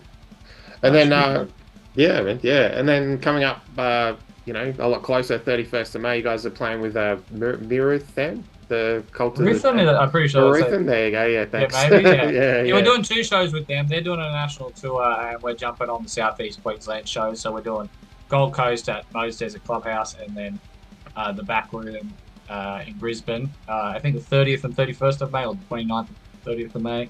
But yeah, end of the month, we're doing 2 shows back to back with them, and then we've also got there's a tribute gig in tribute to Jack Blaine. Yeah. That's at the Back Room. So that'll be a good one. Really I think that's going to be that's a great lineup. Really good lineup. Yeah. Back Room's always cool. We always like playing there. Yeah, cool. Nice one. Yep. Yeah, awesome. And obviously shows and stuff, but what's next for Kaosphere? Like albums out of the way? Like, yeah. Okay. Cool. We're in the process of sort of organising some dates. So there's still a bit of work to do yet, but we're getting that organised. So it's definitely it's happening at the moment. But we're definitely going to try and hit up a few new places and get around a bit to support the album. Yeah. Yeah, beautiful, man. Cool. That sounds good. Well, look, good luck. I'm sure you have a blast. And hopefully you're hitting the road soon. And yeah, I'm over here in WA. It's a bit of a trek, but it'd be good to see you make it this far. Oh, it'd be awesome to get over there. Yeah, definitely on our. We played with a Perth band at our last gig, Kimura. Oh yeah. They're really good. Yeah. I toured with a couple of last band too, with a couple of Perth bands, Septic Piggery and Face Grinder. Yeah, cool. Tour with them back in the nice. day. Yeah. 2018. That's back in the day now. yeah, that's right. Yeah. No, cool. Awesome. Well, look, fellas, thanks for your time, mate. Have a good one. I'll see you around. Yeah. No worries. Thanks, man. It was good. Another homegrown Aussie band, Audio Rain, out of Adelaide, put out their new album on the 10th of May, The Perfect Sea. And I talked to Jake about the history of the band and their brand new album. Here he is. Obviously, thanks for coming on, man. Obviously, the new album's just come out, but I wouldn't mind going back to 2011 if that's cool. Whew. Yeah, sure, I remember. Yeah. So what was going on in the Adelaide sort of rock and metal scene gig-wise when you guys sort of first kicked off? It was, I suppose it was happening. I was probably bit more than it is now, as it always, I suppose, has been in the past. But yeah, we started, we launched. We're getting the band together, writing songs. We weren't playing a lot, obviously, because we were only formed with this new band, and getting the tracks together. We just fast forward a little bit through 2011 as it was all happening. We went and recorded our first EP, Find Your Way. We sort of went and got that sent off to get mastered with Jens Bogren, who done Opus and all that sort of stuff, and just we're sort of new to this whole the whole new I suppose original band side of things with that, and that went out. We're lucky as that was launched. Actually, that launched the week after, so we got a spot on the big day out, Festival Jam headliner, and the week after that EP was launched. So yeah, it was within a sort of few years we'd sort of done pretty well with it. Everything was good. Yeah, that's cool. And then your self-titled album, NMR Records, end up re-releasing it, the International Deluxe Edition. Yeah, how'd you get together with those guys? That's pretty cool. NMR Records, we first came across them. Our manager, Chris Peters, who's with Heavy Magazine, put us on a show because they called up and they asked us if we could come and do an acoustic show with Kip Winger. Because Kip Winger was over, so and we sort of, we hadn't actually sort of rehearsed any acoustic. Said, yeah, sure, we'll do it. So anyway, that week, actually it was a couple of nights before, actually, I think, yeah, we'll do it. So we had a quick sort of bang out session of our songs, and just tried something different with the acoustic stuff and different styles with our songs, and we went along and performed that with Kip.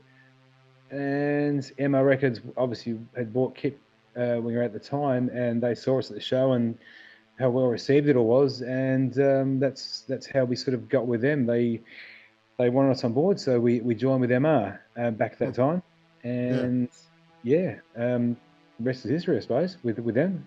And I'm sorry, and then with that, we had our self-titled album come out. And then later, NMR, when we got with them, they just thought the album was too good to not be pushed further. So then that's how the International Deluxe Edition came about, just to push it through further with them. And we added a couple of little bonus radio edit tracks on there as well, and stuff, just to make it different and basically aimed at overseas. Yeah, sure. That's cool. Thanks. Because then, 2023, you guys with X Music now, yeah? That's correct. Yep. Yeah. So how'd you get together with those guys? That's cool. Yeah. As a band moves on, you've got to sort of just look at what you're doing as a band and where your direction is, and what's going to work best for you as a band. And just at the time, with everything that was coming up, we just thought as a band, this is the best direction for us at the moment. And there was no love lost between us and NMR. There was nothing bad went down. We just for us as a band, this was the right choice for us with X Music. Tim McLean Smith, who runs X Music, he's got a wealth of knowledge in the music industry. He's been around for a long time. He's done a lot of ththings and those other stuff. He loves what we do, and he's fully behind us. So yeah, it was just the right choice for us to change labels. And so we're getting stuff ready, and then when the label transition came through, so things just sort of got held off a bit, just so we could get it all ready and go through with X Music. And now we're with them, and it's been brilliant. Yeah, cool, man. And I saw recently, like, Motorway's playing on Triple M. Yeah, that's a pretty good get, man. You got some more ears on you there. Yeah. Oh, look. Yeah, definitely. Yeah, absolutely. Yeah, with that's another thing I said. Tim's just been around, knows a lot of people, and so Motorway was hitting hard and heavy, which is great. I mean, hard and heavy has a lot of listeners, and they're all dedicated listeners. They're not just not in the background. If they're listening to hard and heavy, it's because they want to hear the music. So being on hard and heavy is a pretty big deal, and yeah, so we're stoked with that. And I think they added added Crown as well. Oh yeah, nice. Motorway to Hard and Heavy. So we got a few songs getting spun on there, which is really great for us. Oh, that's cool. Well, talking Crown, that you got that great music video, the film-looking narrative, someone doing a donut at sunset and a bit of a pole dance. That's cool. How'd that come together? Like, what kind of input did you guys have in that one? Oh look, Crown was a banger. But Crown's we actually dropped Crown on International Women's Day, and someone said us when they saw back to the clip. Someone saw the clip and they said, "Oh, man, you got this, you know, you know, poem." Blah, blah. I said, "It doesn't matter. Like, a woman's a woman." This song was basically about. I mean, I want everyone to interpret how they want to do it, interpret it, and it's basically an empowerment song for women, and it was just about a girl that wanted to be a rock star, just had bad partner, you know, just doing what she can to get through, but her dreams were that, but you know, just there was no one sort of really behind her to help push her, and so it's all a song about just if you've got a dream and you want to, you've just got to follow your dreams. You've got one chance, one life, so. Yep, go and show them all. Go and follow your dreams and do it. So that's the whole video sort of came about with. And if you watch the video, you can see the different parts about the boyfriend and just her thinking and stuff and the car. And that was just also to give some power as well with the tough car. Just that's it. I'm out of here. Yeah, and who doesn't love hot, sexy cars, man. They're so it all just, and because it's such a driving song, it just really worked with the clip. And yeah, you know, you see the shots of Pearl, the guitar, and it's just empowerment song for the women, just to follow their dreams, follow their heart. Yeah, cool. Yeah, man. So that same car's in with the Breathe number plate in the Breathe video. Yeah, is that one of your guys' cars or something? That's actually someone I know. It's one friend of mine's car, and I was looking for a car just for the Breathe clip, and had a mate of mine, and he had the Challenger. It was just like, man, can I borrow that? Yeah. Like, no worries. So he brought it down. So nice to drive too, I tell you. Man, that thing's a beast. Yeah. And we got the number plates made up and chucked them on, and you know. I think back to like with music videos, you know, when I was growing up, I just loved watching, you know, the music videos on MTV and just all that the cool stuff, the stuff that's rock, the stuff, you know, I mean, you just going, yeah, man, rock and roll goes, it's great. So just including that sort of stuff in for the new ages, new people, and also the people who are, you know, who remember all that sort of stuff. I think music clips, are probably sort of. I don't know, it's sort of gone away, but underrated now. But I think they're great. I mean, I download some music, and I'll cover a TV there. I'd rather chuck YouTube on so I can see the clips because they just add the extra element. Yeah, that's cool. So yeah, the new album out May 10, The Perfect Sea. You got a cover with a crowd surfing boat or something. That's cool. How was the approach to this release compared to the last one, like writing wise? Did you sort of have like, oh, we want to do a slightly different sound this time, or like how'd you kind of go about it? You know? I don't think so. We didn't. You know, you always you hear new albums from bands and say, oh, they've evolved this way and that way. In my head, I don't think it's been a massive jump, and I'm not to say that it's good or bad. You know, if a band sounds the way you want them to sound, the way you like them, that's great. If they, you know, evolve and you still like it because they're going to that new direction or whatever it is, that's fine too. But I don't think we're that massively evolved from the sound, you know, to our heart. There are definitely, Perfect Sea definitely has a couple of different songs which it was just natural, but it's not gone way out of our zone. Whisper is one that was is a little bit different. Has a few other bits and pieces in that song. Last in Line. It's a song which is actually about it's a mental health song, and Last in Line is probably a little bit different again for us, but it wasn't like we said let's go and do a song this style. It just naturally happened with what we're writing, how we're feeling, and the rest of the songs I think are just pure audio rain. Gone the bonus track, that was something different. But then again, we've always sort of had a ballad, put ballads in, like Shining Light was a big ballad, came with the orchestra.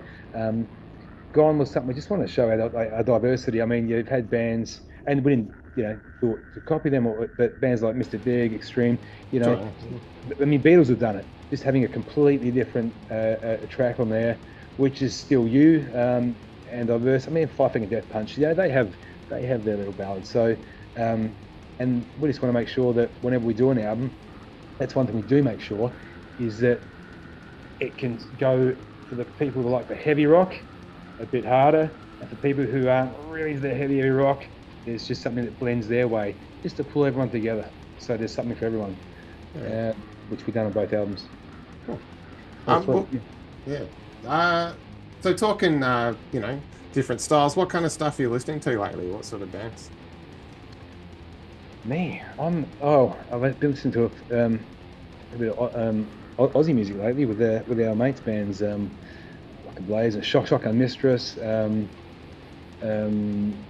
Electric State, because we just finished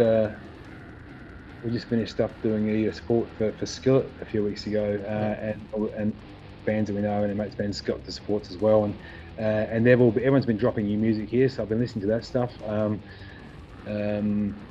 What else? Mammoth Van Halen. I know that's been a little bit, but I love his new album. God, what else? Can't even think. Lots. Yeah, it's cool. lots of different music, man. Oh, good, man. Yeah. So obviously the Perfect C's out there for people to check out. What's next for Audio Rain? You guys got some shows coming up and stuff?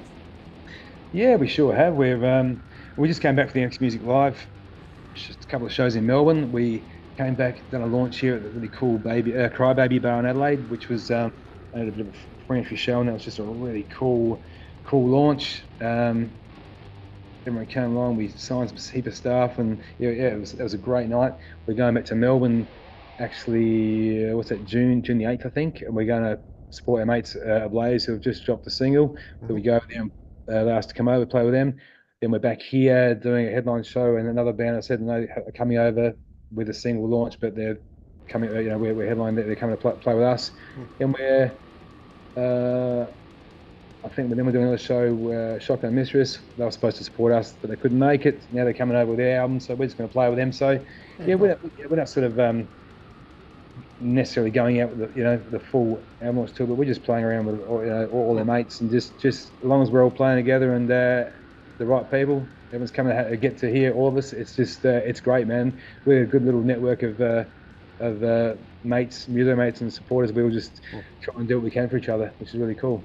Yeah, good to hear, man. Cool. Well, sorry, John. Yeah. No, I was going to say, and then we got other stuff coming later this year, some stuff planned. We're waiting for them to be locked in. I'm hoping to get to Perth, Queensland. So we're going to be doing a lot more this year, and especially with this album coming out, which is people have been messaging us. It's been so well received. So we can't wait to get around and come and see everyone. Yeah, good to hear, man. Cool. Jake, thanks heaps for your time, and I'm sure you have a blast. On the back of this album, playing shows, man. Thanks so much for having us on your show, Ben. I really appreciate it. Yeah, cheers, man. Have a good one. Thank you. The Omnific and Aussie trio have been on the show before. They have an unusual thing where it's two bass players and a drummer. But it's really, really cool sound. They do lots of fun, interesting stuff. And their new album, The Law of Augmenting Returns, came out 7th of June.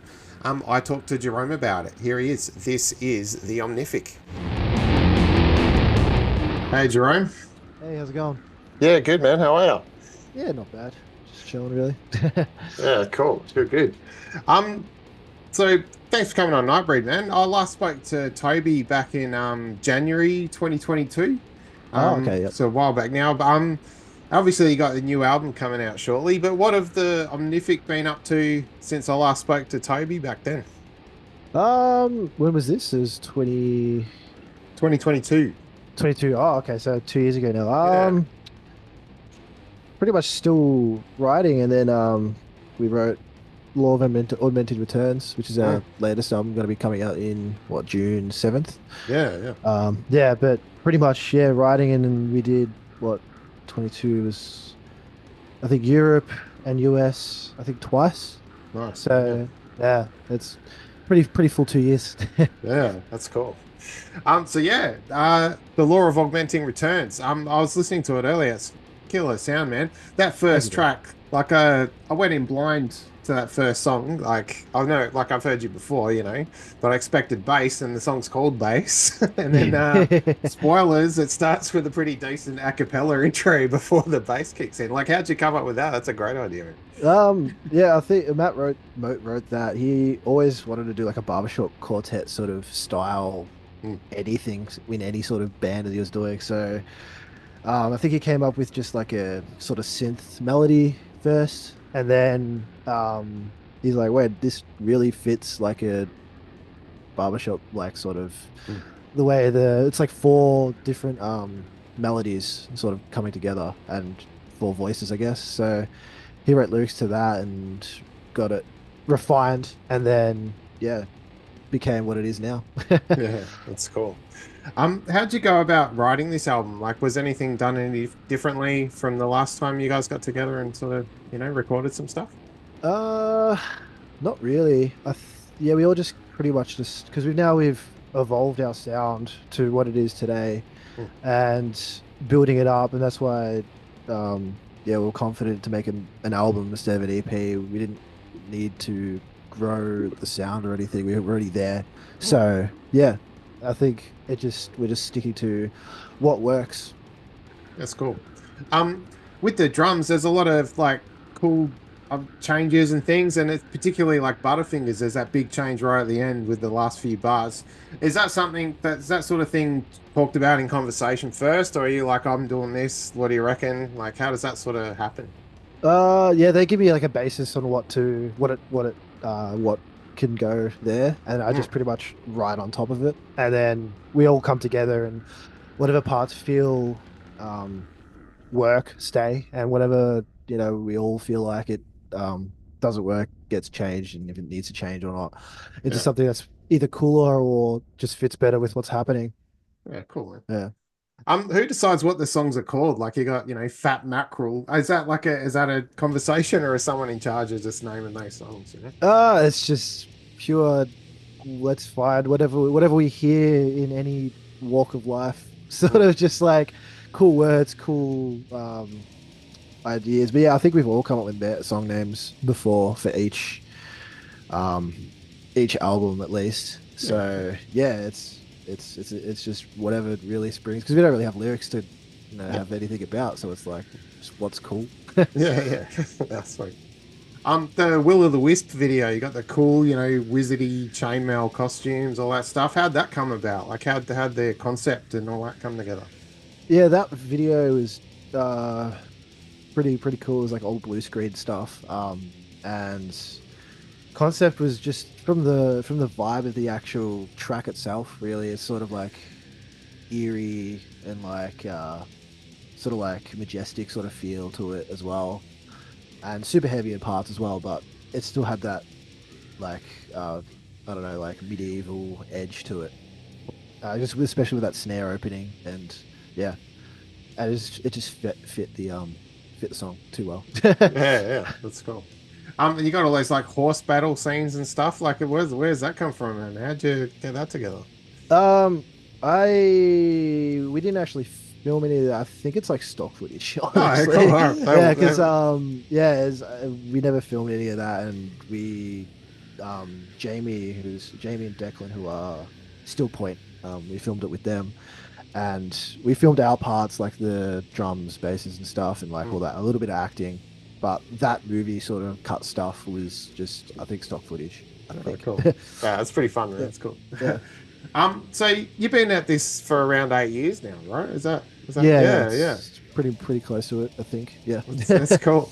How do you think has the way the band operates changed much over that time? I think 100%. Like, it's become more, I guess, focused. Because back then I was like, just write stuff, have fun, and all this, and then it becomes something that's super serious. And the dynamics do change. In like everyone has set tasks and everyone has stuff to do now, so it's like it is still fun, of course. Like we would be doing it if it wasn't. But yeah, I think it just naturally molded into something that's just like a little bit like work, I guess. But yeah. No, that's cool. Yeah, you make it work. Oh, that's cool. Yeah, it's still fun. So yeah. You played loads of shows, obviously. Are there any like memorable ones that really sort of stick out in your mind? Montreal was absolutely insane. It was like 900 people. Yeah, crazy room. Because that's Beyond Creation's hometown, so they sold that out, and yeah, crazy crowd. And I think Denver is one other one. It was super energetic and just loved to be there, I guess. Yeah. That's cool. You also played with Internal Nightmare, right? Is that right? Yes. Yeah, a long time ago now. It's probably 8 years ago. Yeah. But like you guys played the death metal versions of songs on Spicks and Specs, yeah? How was that? That must have been heaps of fun. I wasn't the drummer then, actually. There you go. Shit. All right. Tom Jarrett, who is but every time that comes on, actually, they get a few listeners, and they're just like, "Oh, look." Yeah, it's a funny thing, man. Like, you know. Yeah. I wish I was a part of it back then, but I think I was like 15 when they did that, maybe. Okay. Yeah. Right. So Okay. been around for a while. Yeah.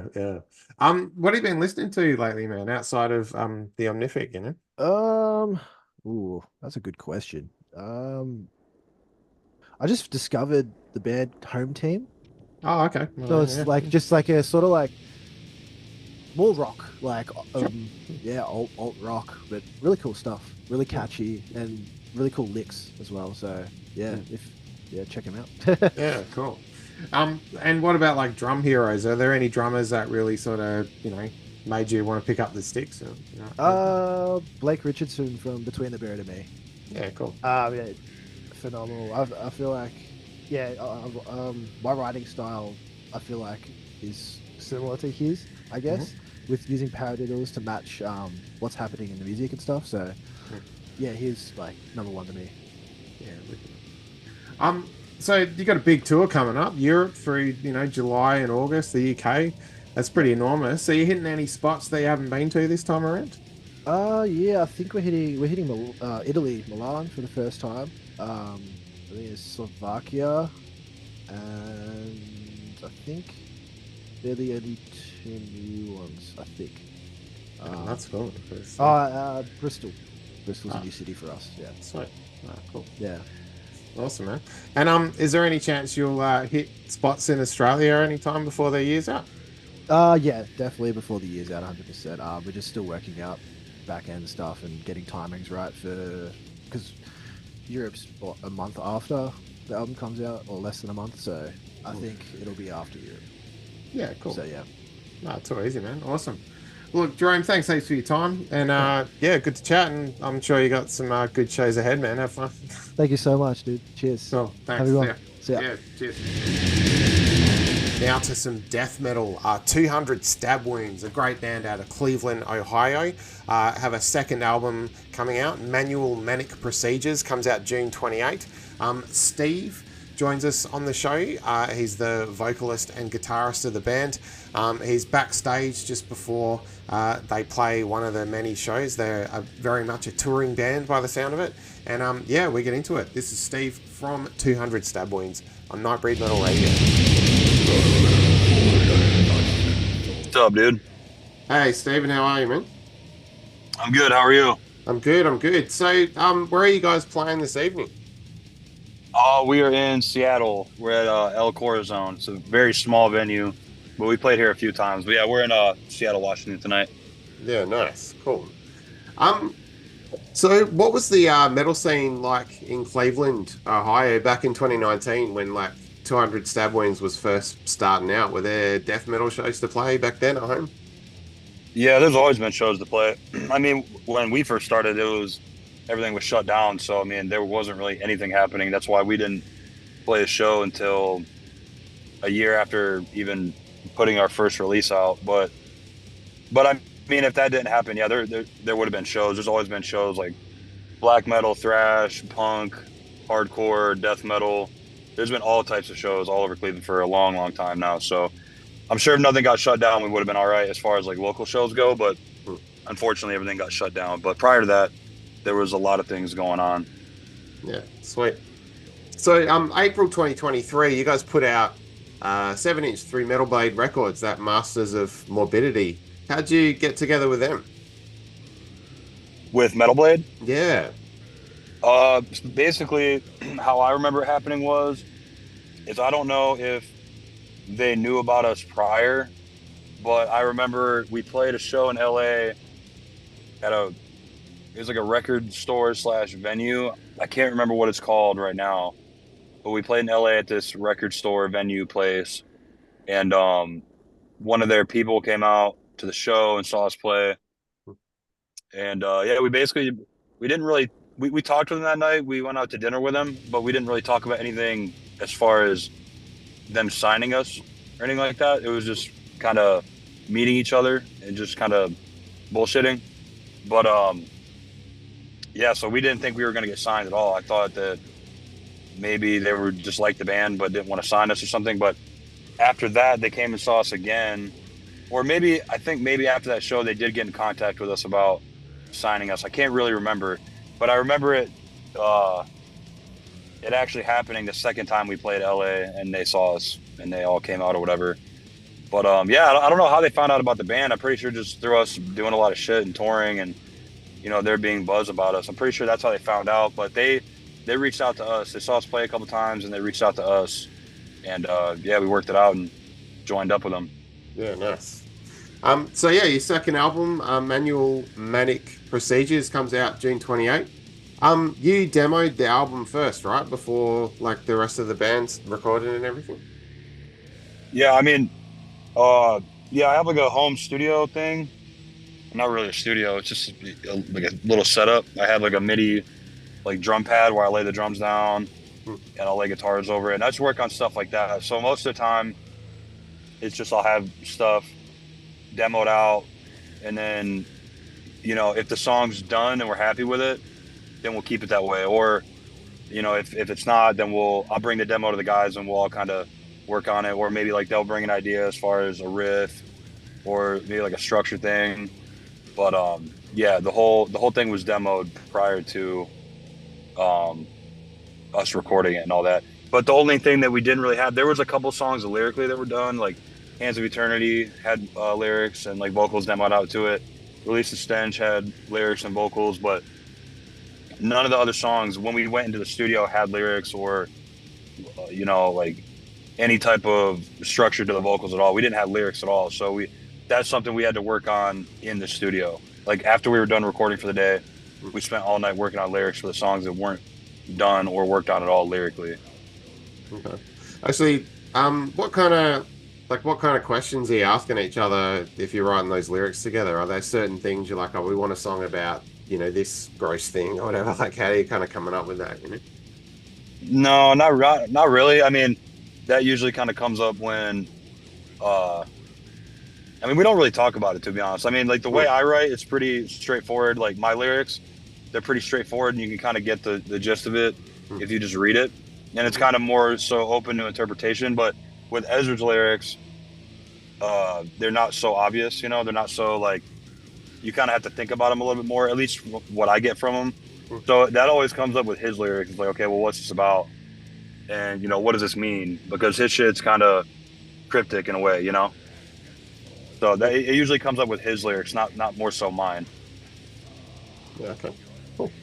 And Raymond has joined since the first album on guitars, yeah? Did that change the way you write at all? Could you sort of hear other riffs going on or something like that? Not really, no, because he didn't play on the record. Because we were in the studio.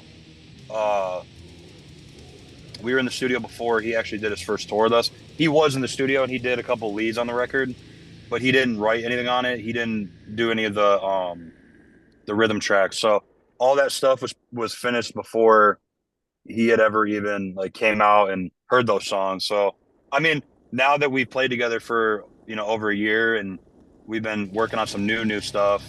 Yeah, it's changed. It's going to change on the next record because the way he writes is similar to mine, but he writes things that I wouldn't think of, and I write things that he wouldn't think of. So it's definitely going to change on the next one. But we pretty much had the same formula for this record as we did for everything else we've done, except I think we've expanded a little bit as far as what kind of riffs we wanted to do and like kind of song structures and stuff like that. But yeah, on the next record, I'm sure that'll change a little bit as far as like Raymond, bringing some stuff in, into the picture as far as songs go and riffs.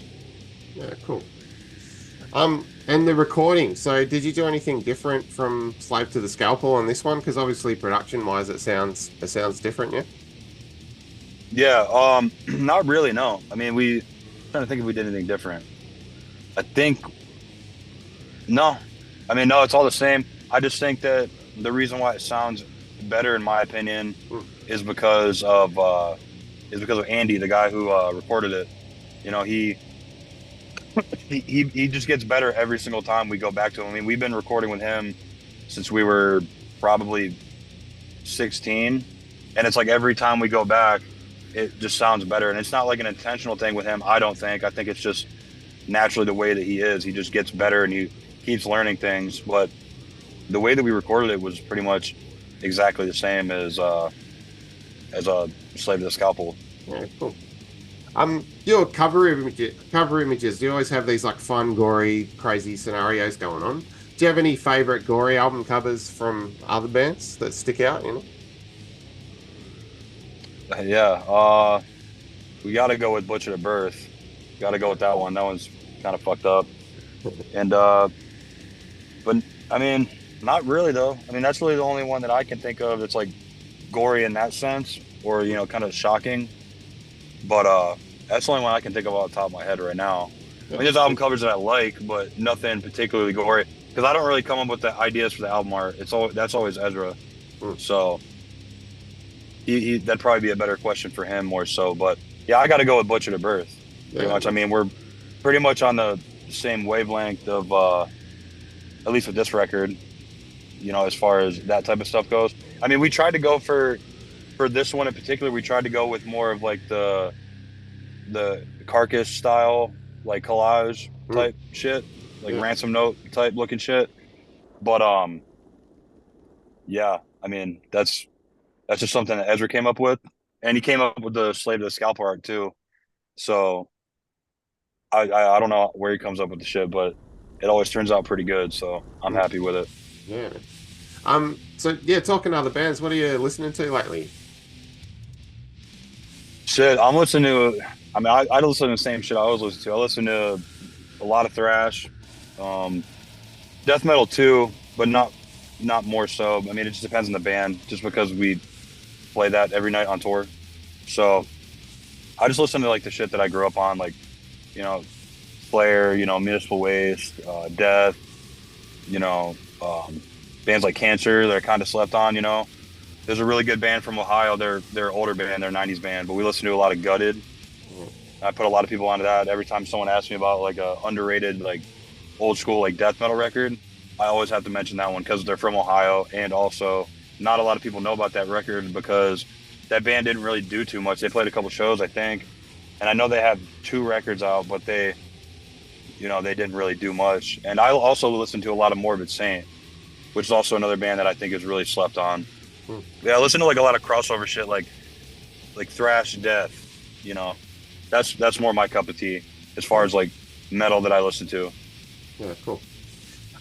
You recently wrapped up a European tour. How were those shows? Like, were there any places that stood out as the crowds that were really into what you were doing?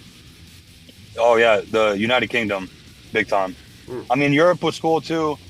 Europe was cool, but I mean, there was, the shows in the UK were just fucking crazy. Like the crowds were insane, and the crowds were, from what I remember, because that tour was really rough for us because it was our first European tour ever, obviously, and then also our first bus tour. So, and there was like all the people crammed into the bus, and so everything kind of melted together. But I'm pretty sure that the shows in the UK were a bit bigger than the shows in Europe, and the crowds were a little bit more crazy. So you know, they really, really like us in the UK. They like us in Europe too. And there's a lot of really good shows in Europe, but the crowds are just a little bit more tame there, you know, as opposed to the UK. The UK is fucking wild. Yeah, nice.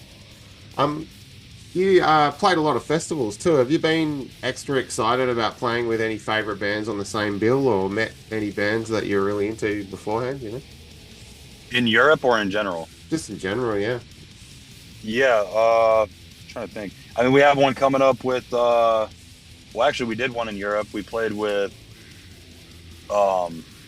Candlemass. Oh, nice. That was really cool. And we did a festival like a month ago. We played in Philadelphia with Deicide. So that was like the first time I ever saw them live and, you know, ever played with them. So that was really cool. It was the Decibel Metal and Beer Fest. And then we have another festival coming up this summer, or this fall actually, with Suffocation, Weekend Nachos, Cancer. Who else is on that? Deicide's on that too, so that one will be really cool. But we don't really get asked to play festivals all that often. I mean, the festival I just mentioned is a Full Terror Assault, you know, and we played that already 2 or 3 times, so we're kind of a regular there. But as far as like proper festivals, we don't really get asked to play those too much. I don't know why. I think it might be because we don't have a lot of music out. That's just my assumption. That's kind of what I've heard from people when I ask that question, but I'm sure in the future we'll get asked to play more. But I mean, we just kind of just do our shows, and if a festival pops up, we'll do it. But we more so just play regular just shows, you know, because we don't get asked to play festivals all that often. Yeah, cool. So the Hands of Eternity video's out and it looks great. Are there any more videos before this album release? Yeah, there's a video coming out, I think right before the record comes out. Either right before it comes out, or I think the day that it comes out. I can't remember. But yeah, we have 2 more singles coming out. One without a video, one with a video. And yeah, that's pretty much it until the record comes out. So yeah, that's cool.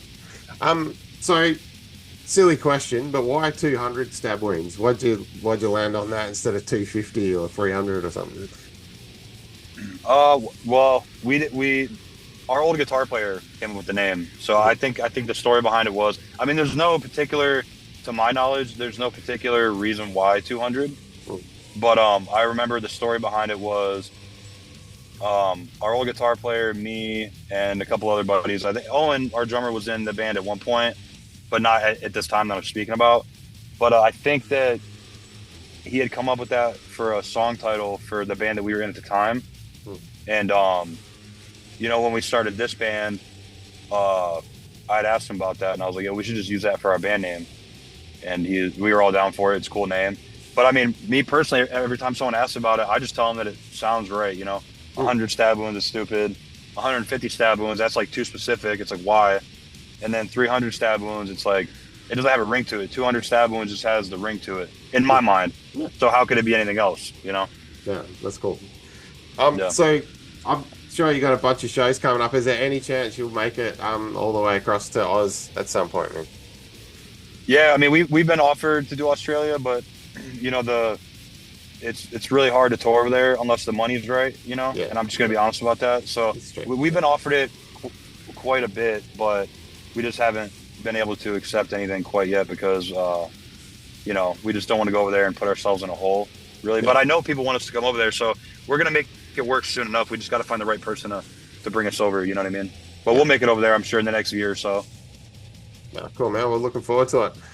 Look, thanks for your time, Stephen. And yeah, hope you have a great show tonight, man. Cheers. Thanks, dude. Appreciate it. Have a good one. Thanks very much to Steve for joining us on the show. And you can check out 200 Stab Wounds and any other band that we've talked to today in the links below. Last but certainly not least, we talked to Ricard from Evergrey, a Swedish prog metal band that's been around since '95. So these guys know what they're doing. Their 14th studio album, Theories of Emptiness, just came out on the 7th of June. And yeah, we jumped straight into it. Here he is. This is Ricard from Evergrey on Nightbreed Metal Radio. So, Theories of Emptiness, the 14th studio album. It's pretty impressive. It's out June 7th. Was there a different approach towards this album, like compared to the last one? Were you trying to do something specific with it? Well, we kind of always try to find new angles for each album, so we can kind of surprise ourselves a bit. I mean, we've done a lot of albums, so and we don't really want to repeat ourselves. I think the main different angle this time, which we wasn't really aware of when we started, but it turned out that Johan, our bass player, had written a lot of ideas and riffs, and when he presented them, everyone was like, "Oh, it's really a bunch of great stuff," and he hasn't really written anything on the previous albums, so that was kind of a surprise to us, and that made us like feel fresh about it, and so I think that made it to be a little bit different from, or say, the previous album actually. Yeah, because Tom wrote the earlier stuff, right? Is that right? No, not really. Well, he wrote most of the stuff in the really early days, but for like the recent 5, 6, 7 albums, we pretty much been contributing everyone musically. He writes the lyrics and the vocal lines, but musically we all write actually. Yeah, cool. How does that work? Because obviously there's some complex music things going on. Like, how do you go? Okay, you get a keys bit here, and then we want a guitar bit here. Like, or does it kind of happen through jamming and go, oh, that sounds good? Like, how do those decisions kind of get made? With structurally writing songs. No, it's a bit different. It depends a little bit on the premier idea, the first idea that comes. Sometimes someone present an idea and have pretty much the whole vision, with guitars, keyboards, and everything. And if it's good, it's good, and we don't do that much about it.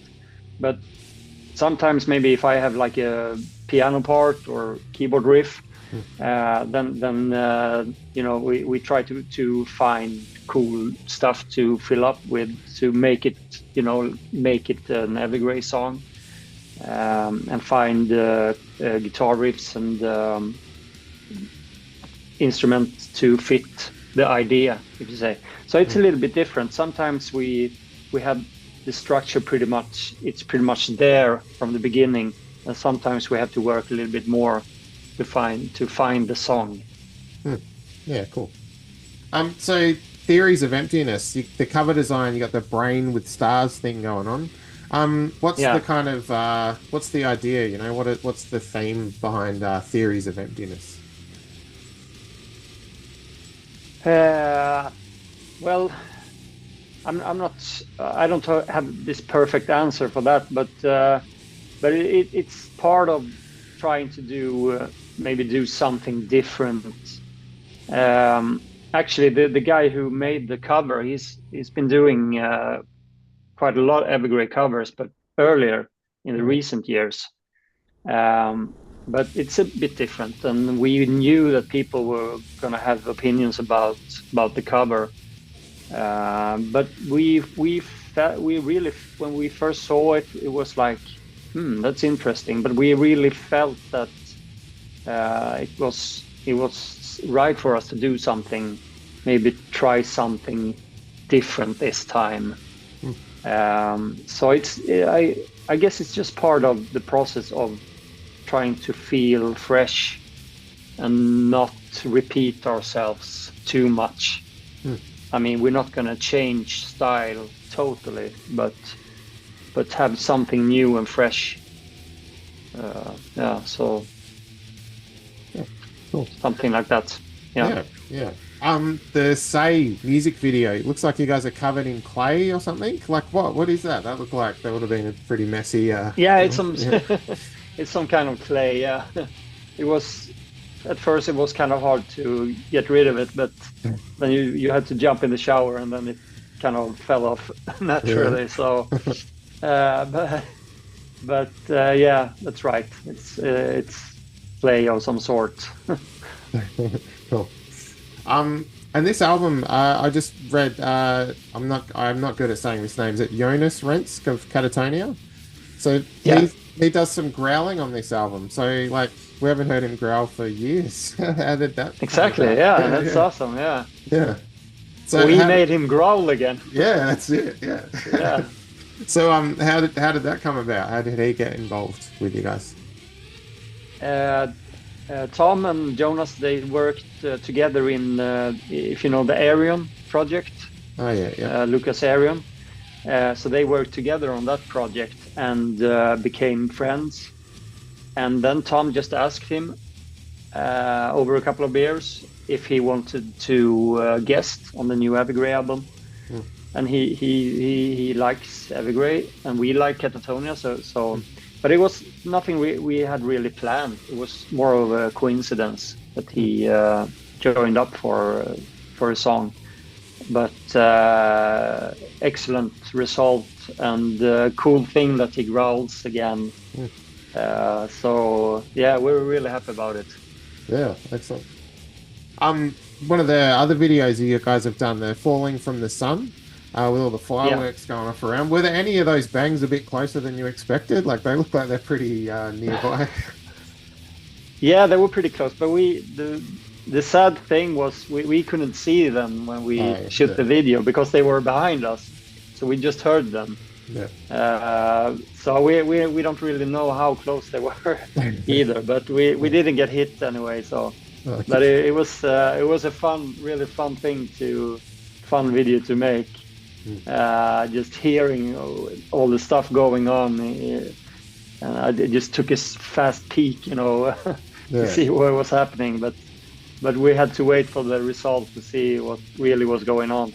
But you might think that we use the same fireworks in the clip because there's so much of it, but it's not one clip that are the same. It's just new clips all the way through. So it was a lot of fireworks for sure. Yeah, cool. So you joined Evergrey 2002, is that right? Yeah, yeah, that's right. So that's a pretty long time. This is a long stint. How does it feel like looking back? Do you think much has changed as far as the way the band kind of works and that sort of thing? Yeah, of course, things have changed. I didn't expect to be that long in the band when I joined. How could you think? You can't think that long. But of course things change, and you grow kind of. We were grown men when we started, but you kind of grow together. It's a relationship. You have ups and downs, and you learn to work with each other, and that's. Now we have the same lineup for a very long time, and that really helps because you know what every member is capable of and what they do best, so you can use that to make the situation as good as possible. We're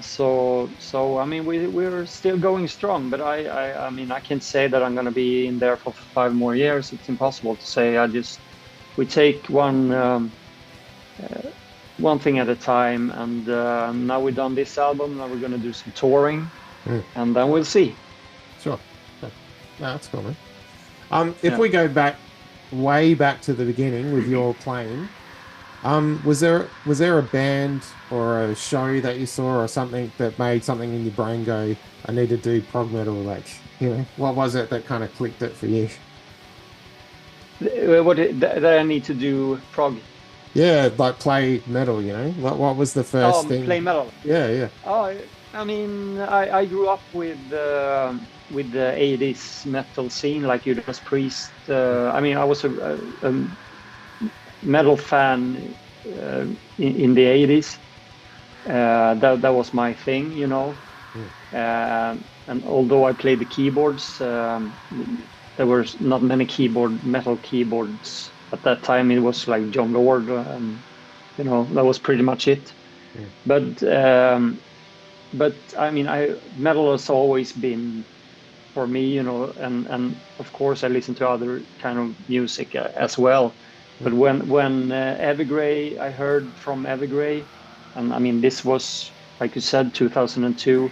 I hadn't really played in a hard rock or metal band for several years, but it felt they had a good thing going, and so I mean I jumped at it right away, of course, and I started to play cool festivals and record albums. That was a no-brainer, you know. It was fantastic experience for me to start playing metal again. Yeah, that's cool.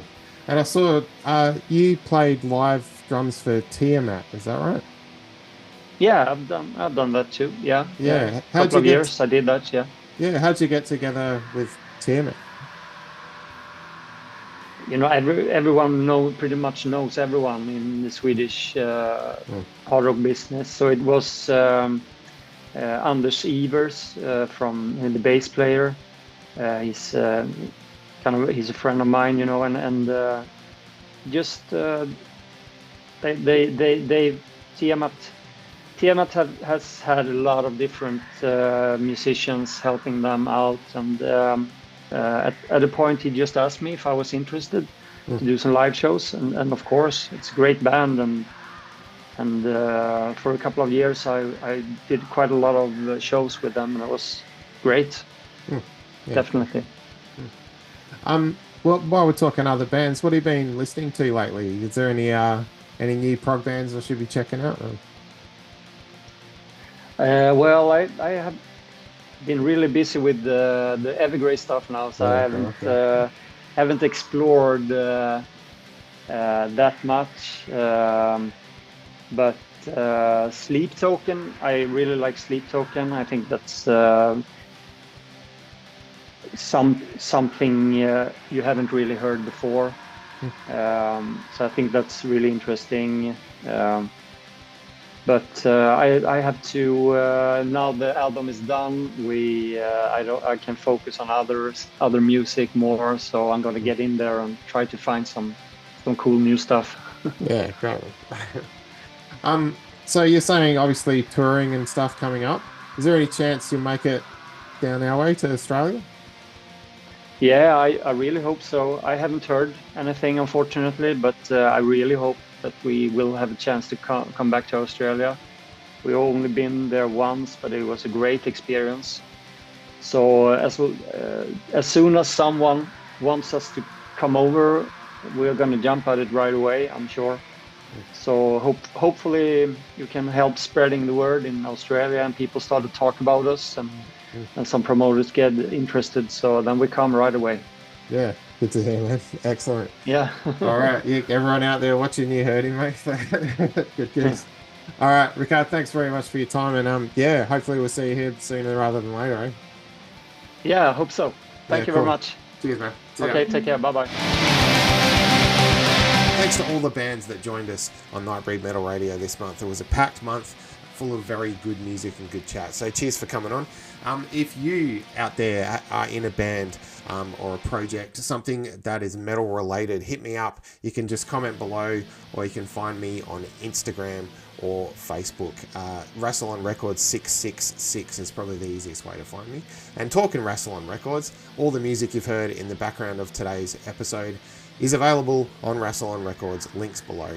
The latest physical release, Toxik Volcano Triple Pack, the Catastrophic Volcanic Destruction in 3 parts, is available now. It's the first 3 Toxik Volcano EPs. Crusty death metal at its lava-iest. Anyway, thank you very much for joining us again. And yeah, I'll be back on this channel shortly in a few days with my May metal haul, all the physical music releases that I picked up and listened to in May. And of course, more music is available, including this one. I'm going to end the show today with a new video of Toxik Volcano covering Vermin, the song from Asphyx. Here they are. This is the Aussie Lava Boys, Toxik Volcano. Thanks again for watching, everyone. Have a good one.